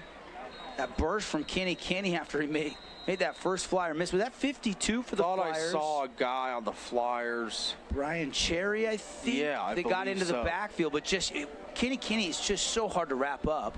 And now a timeout taken here. Flyers will stop the clock with 2:36 to go, and they're down to 1 timeout remaining here in this game. Yeah, it's getting to be that time of the game where you need a turnover or a stop if you're the Flyers in a bad way. And let's see if they can get it, but it looks as if the Sentinels and Coach Mifu are just content to run the football the rest of the game. They got 2 sure-handed backs that aren't going to put the ball on the carpet, and they're just going to pound away. So it is up to Dixie to make a big stop and get the ball back to their offense with a chance to try and win this football game. Snow Canyon now leads 28-14. Guess who? Max Reynolds with the second rushing touchdown of the game. 5 minutes into the fourth quarter, Ludlow gets a pick 6 and kills a Pineview drive, and the Falcons go in and score again. Jackson Jensen, another touchdown pass. This quarterback's having a night. 42-28. Canyonview pulling away from Pineview. 3rd and 9. Here we go. Sprint out, taking a shot. Bingham down the sideline, and it is incomplete, and a flag flies in. And this looks like it's going to be PI on the Flyers. Oh, and as we look at it here, Bingham with that sprint out roll just sets his feet and lets it fly. And it's one of those 50-50 balls where you force the official to make a call, and it looks as if there was contact there. That's he never got his head around either. Yeah, that's a good call. Was trying to recover just a step behind Van Lin. And that is a big call there that goes against the Flyers. And that'll be a first down from the Sentinels, and they can work on the clock now. 2:32 left, and the Flyers down to just 1 timeout. Things starting to add up against the Flyers now, but let's see if they can get a turnover. Big stop here. RPO, quarterback's going to pop outside. You're going to have a little bit of a crease and a pickup of 10, and another first down as they're knocking on the Cache Valley Bank red zone. 26-21, 2:23 to go. They'll stop the clock to move the chains, and then they'll restart it here. Flyers are going to save their timeout. And you got to be thinking about a strip here. You said it. They got to have a turnover at this point. Got to get a turnover. And Mountain Ridge, on the other hand, is thinking touchdown, put this game away. Pound it in. Yep, get it a 2-score game, and that's it for tonight. But Flyers thinking otherwise as they're trying to make a big stand here, get the ball back to their offense, and have an opportunity to try and win this one. Quincy Jones has scored again. Wow. And Pineview has cut that Canyon lead down to 42-35. He's hit 3 touchdowns last week, 3 more tonight, I believe, for Quincy Jones, the wide receiver for the Panthers. Yeah, I was blessed to see him last week. He was incredible, and he was all over the field, made one of the most acrobatic interceptions I've seen all year long, in the last couple of years, I should say, as he made a huge play defensively, made 3 offensive touchdowns, having another huge night tonight. He's on his way. He is on a one-way trip to being a first-team all-region guy. Clock now ticking. Flyers still have that 1 timeout. It's 2nd down and 9 after a 1-yard gain. You'd think one more first down pretty much would do it. Yeah, that'll do it. Anderson goes in motion. They'll run it to Kenny into the backfield, but he makes a miss. And he's going to stay in bounds, put his shoulder down, and get the first down. That's a D1 guy making a D1 play there. You know, they need a first down in the worst way to end this game, and we see it here. He's been a focal point in the offense. Look at the pad level right here. Turns the shoulders north and south and puts the shoulders down just low on Grover and stays in bounds. And Flyers, I think, have used their final timeout. And really, you can kind of go into victory formation here if you're Mountain Ridge, can't you? Yes. I mean, can't stop it again. So if I'm Mountain Ridge, I'm putting shotgun kneel. I don't even know. I might go under center and kneel on this and get out of town with a... Isn't that the traditional victory formation under center? Mm-hmm. Or do they do shotgun now? I know with all these new offenses, they take it out of the gun, but yeah, the traditional victory formation is under center. I'd expect to see that here from the Sentinels. Gutsy performance for both these teams tonight. Mountain Ridge, 6A school, on the road after beating Fremont 37-20 in week 1, is closing in. Here comes the old victory formation on going 2-0. Flyers look like they're going to drop to 0-2, but a much better performance for the Flyers tonight. There's the kneel, and they'll have to do that again.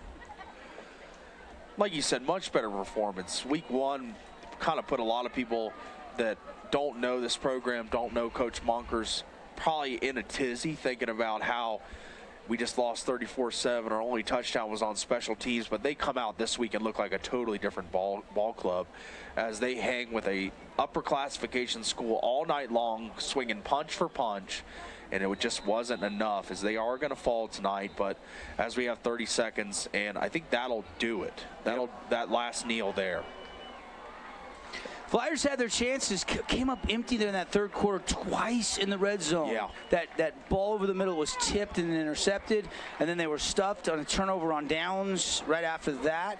And Mountain Ridge is victorious as there's 10-9 and clock ticking down, but both teams heading to midfield for some handshakes and some sportsmanship. And the final on the Wilkinson scoreboard going to be Mountain Ridge 26-21. They beat Dixie tonight in a good one. Flyers much improved tonight. Mountain Ridge, obviously, high hopes for their season as they improve to 2-0. And that's it for this one. We'll take an extended timeout, 3-minute timeout, catch our breath, come back with the Johnson Pediatric Dentistry postgame show. We did have over 25 points tonight, so that's good news. The Holbrook Asphalt Big Score dessert is on, so Flyer fans watching, listening, head over to Yogurtland. A bunch of other scores went over 25 points tonight as well, and get that Big Score dessert at the St. George Yogurtland. Compliments of Holbrook Asphalt, the leaders in HA5 and asphalt preservation, and longtime sponsor and partner here on your Region 9 radio network, the Fan Sports Network. There's the handshakes again. 26-21, Mountain Ridge wins it. We'll get some awards. We got a lot to do. We'll get you some Adams Wealth Advisor stat lines for you, and we'll put a bow on this thing as Dixie drops this one by 5 back after this timeout. Everyone loves local sports and, of course, loves ice cream. And the best ice cream on the planet is Handel's Homemade Ice Cream. Open late every day of the week with dozens of delicious flavors. So after your favorite team wins, head over to Handel's to celebrate, with locations in St. George, Layton, and Woods Cross. Red Rock Real Estate has over 200 professional realtors in the St. George area that specialize in the local market. Whether you're buying your dream home, looking for an investment property, or want to sell your home for the highest amount, the Red Rock Real Estate team is here to assist you. Get started now by visiting redrockrealestate.com. Did you know that St. George News has a new app? Download the St. George News app today and stay up to date on everything happening in Southern Utah. Get instant notifications on news, weather, sports, and more. Download the app today and get your local news now. Scooter's Coffee and Hurricane is the best way to start your day or get you through your day. From breakfast sandwiches to cinnamon rolls to amazing smoothies and, of course, coffee. Anytime is a good time to sip and smile. Scooter's Coffee, open 7 days a week. Nets on Fire is the premier indoor basketball training facility in Southern Utah, with 4 full-size gyms and group and individual training packages available for every age and skill level. Nets on Fire can elevate your game. Hoop it, Nets!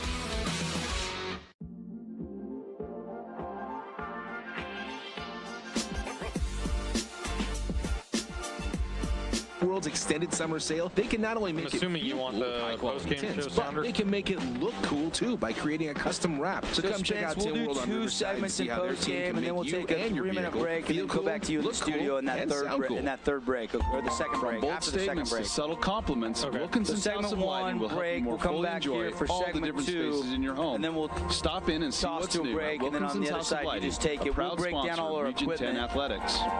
And then if you just want to, you remember how to do the phone lines? Looking for a place to let the kids run wild and let loose? I think then so, we've got yeah. the place for you. Okay, yeah, Bring your just kids call, into House of Jump Monday through Thursday. me, Mention this ad, and for a then limited turn the phone time, line up, we will give you your kids know, a free and then $10 game card for the I'll arcade see with if the I can purchase get, of an hour. So hurry on over to our house, the House of Jump. State Bank of Southern Utah appreciates the community again, voting us the best bank We got in the two Best more of ads Southern after Utah this. contest. Come see why your friends and neighbors voted State Bank the best bank.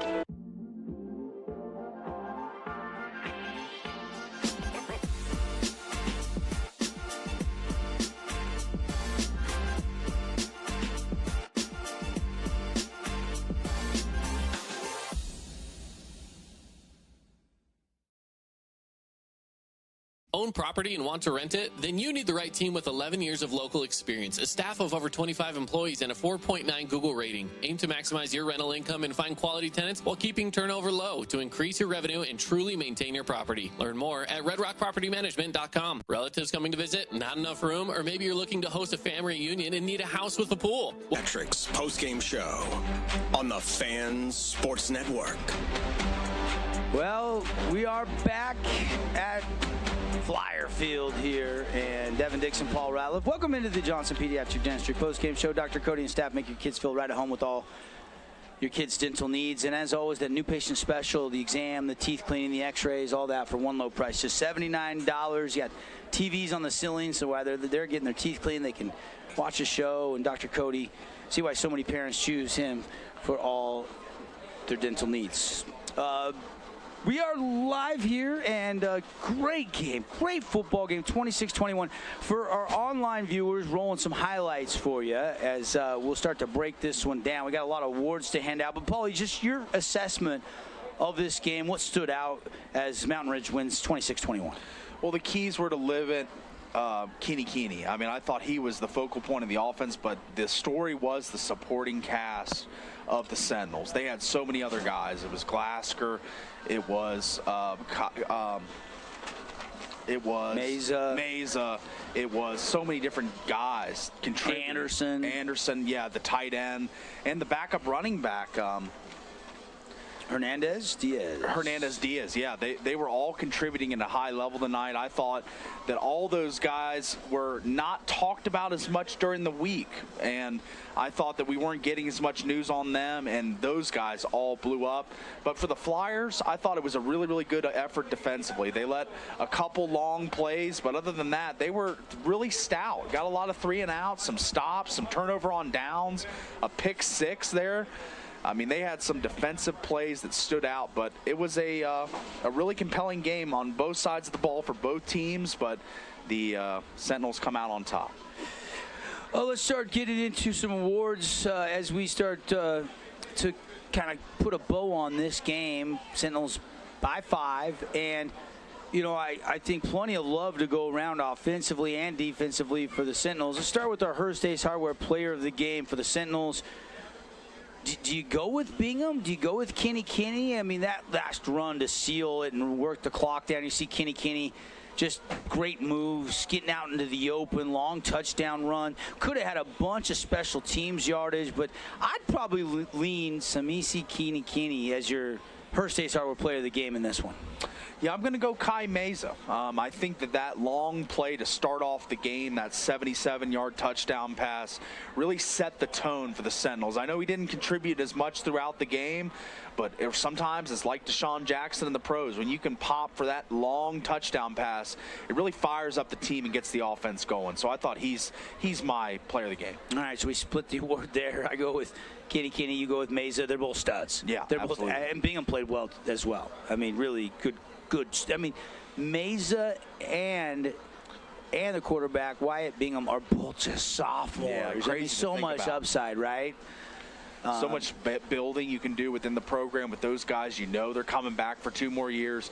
So many foundational pieces you can add around them. I think this team, Mountain Ridge, Coach Mifu, I think they're going to be a team to watch going forward over the next couple years as maybe a team to be on notice for a state championship, to contend for one, because this was a really well-built and coached team tonight, I thought. And Dixie really put forth their best effort but just couldn't get it done.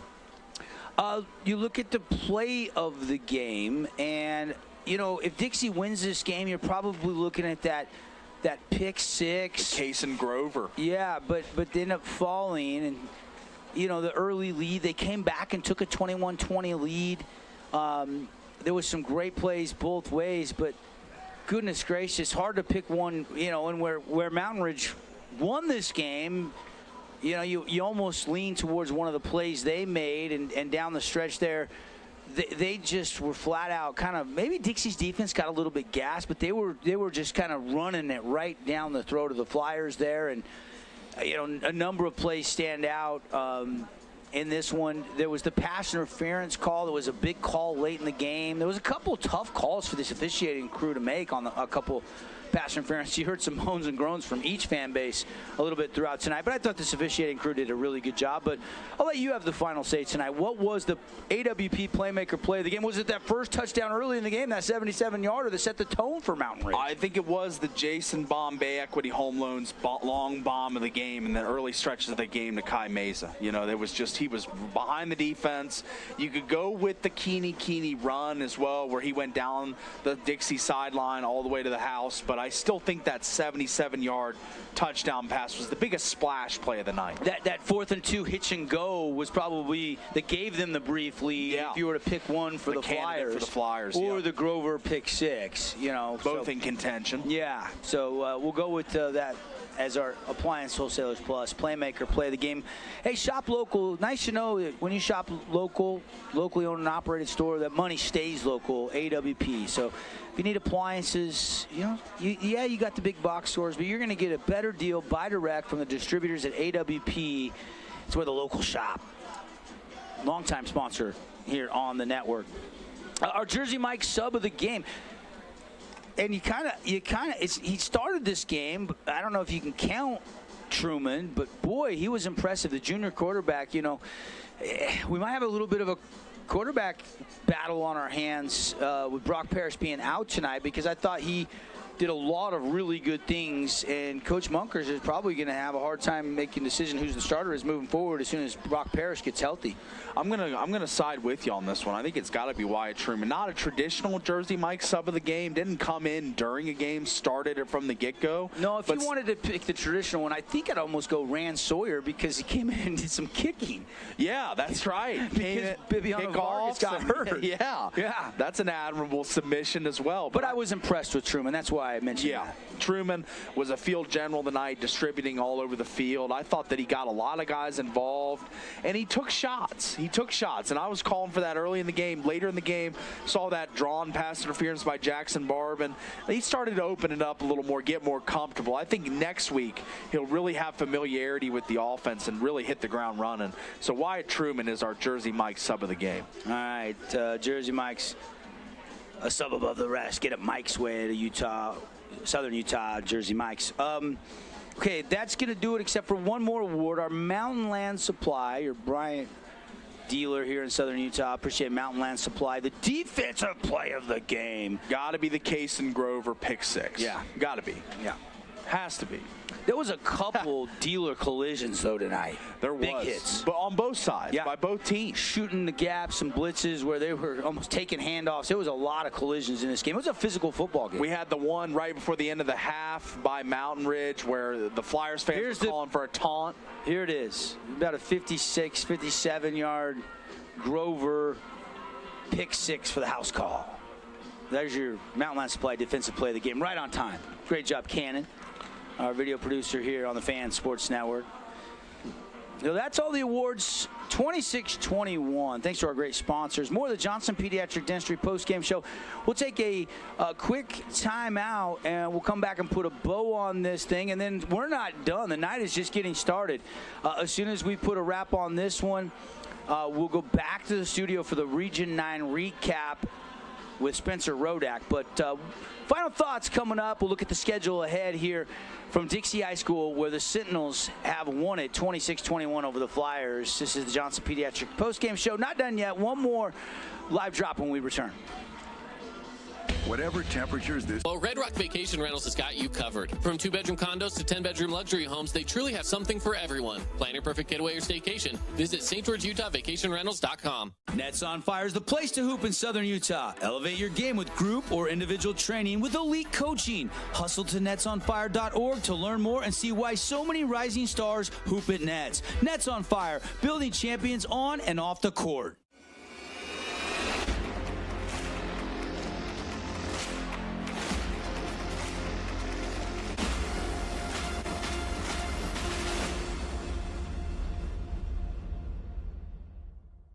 Team All Utah. Call 435-251-2299 to find the location nearest you. Create your own relaxing, comfortable space. Boulevard Home offers... Hey, it's Sheldon Demke. Check out the latest episode of What's on the Menu, a behind-the-scenes tour of local restaurants. We'll see some of their favorite dishes and get an inside look on how these dishes are prepared. Check out this week's episode at stgeorgenews.com and click the shows on the menu tab. Adams Wealth Advisory is a financial planning firm that is combined with an investment firm to provide the best possible outcomes for our clients. I always believe if you're intentional with your financial plan, things are going to work out really well for you. Visit AdamsWealthAdvisors.com or call 752-1702 to schedule a time with an advisor today. Hey, we're back, everybody. Devin Dixie and Paul Ratliff, Johnson Pediatric Dentistry Post-Game Show. Wyatt Bingham, Kinney, Kai Meza. Glasker, legend Glasker. Where does that name rank for you? It's got to be up there. Great name. And the rest of the Sentinel, just enough offense and just enough defense. You got to give the Sentinel defense some credit too. Those goal line stuffs, the takeaway in the Cass Valley Bank red zone, and then the fourth down stop on the ensuing drive for the Flyers. This was a winnable game for Dixie when they took that 21-20 lead, but the Sentinels find a way and get it done. You look at the improvement, though. We touched on it a little bit, but Paulie, a lot better performance. And maybe Springville is really just that good. I know they got a bunch of Division I guys, a running back, a couple linemen already committed to schools like BYU, but there's some talent on this Mountain Ridge team as well. And you kind of feel like this is going to really help the Flyers get ready for Region 9 play in a couple weeks. Yeah, absolutely. Testing yourself with these big boys in the non-region schedule, I always have felt is a big thing. And Dixie is a school that does that. The annual bout with Springville, always another headliner opponent that they play. So I feel like this team will be battle tested by region play. Absolutely. This game being one of those battles that they had to fight. And we apologize. Our live stats crashed, didn't work tonight, so we don't have all of the final numbers brought to you, but we sure appreciate our stat sponsor, Adams Wealth Advisors. Chart your financial future. Get with an Adams Wealth Advisors consultant from Logan to St. George. They got you covered. You can book a consultation, adamswealthadvisors.com. But, you know, Truman, very efficient game. Wyatt Bingham, very efficient game. Both Rand Sawyer had a nice touchdown run. You know, 2-1 the turnovers tonight. Actually, Dixie wins the turnover battle. So, you know, a lot of positives here. And we'll see what next week brings for both these two teams. Dixie, next up for the Flyers. It doesn't get too much easier for the Flyers. Park City. And Park City is, dropped back to 4A. They got to go up to Park City. It won't be, late in the year where they get the snow and everything like that, but that's where they'll be next Friday night. And Park City, the next opponent there for Coach Blaine Munkers. But a lot of positives he can take into that matchup with the Miners. Yeah, absolutely. You're testing yourself again. The Miners, a great program, and they're going to have to be ready. You're going to have to be ready from the first snap because the Miners always ready to go. Great, consistent football program up north. Yeah, so we'll see how that one plays out. Mountain Ridge, with their win, 2-0. They'll play West Jordan at home. Then they got Lone Peak and Corner Canyon. Wow. Yeah, so some big ones looming. Murderers Row for the Sentinels coming up. Yeah, and Corner Canyon is trailing Bishop Gorman right now, 42-35. That one, I think it's about the start of the fourth quarter. Shootout. Well, that'll do it for our Johnson Pediatric Dentistry post-game show. Again, thanks to all of our great sponsors. Go take advantage of the Holbrook Asphalt Big Score Dessert, over 25 points scored, so everybody can head over to Yogurtland for 5 ounces free frozen custard. I like the plain tart with the strawberries and the cheesecake cube. Absolutely. Love the cheesecake cube. Just mention the Big Score Dessert at checkout, and they will hook you up compliments of Holbrook Asphalt. All right, that'll do it on the live stream. Thanks for watching, everybody, on KSLSports.com and on the FanSportsNetwork.com. Hope you enjoyed the broadcast tonight where Mountain Ridge wins it on the Wilkins scoreboard, 26-21. We'll take an extended timeout on the radio side. Spencer Rodak will have scores, reactions, statistics, game summaries inside the Region 9 recap show after this timeout. For Paulie, I'm Devin. For Cannon, for Sebastian and Spencer, our whole entire crew, thanks for watching tonight. Have a great rest of your weekend. We'll see you next Friday night under the lights in another exciting Region 9 game. Our game of the week, presented by the Boulevard next Friday night, will be at Snow Canyon. They're pulling away from Manti. It looks like the Warriors might get back to 1-1. You'll have to tune in. Spencer will have all those details in the recap show. As they'll play Green Valley, team out of Las Vegas. That's going to be the game of the week. Hope to have you back. Have a great weekend. Hi, this is Luke with Udine Associates, your local insurance agency. We at Udine Associates have the backing of American Family Insurance and Works in Southern Utah. We are your neighbors. We want to help.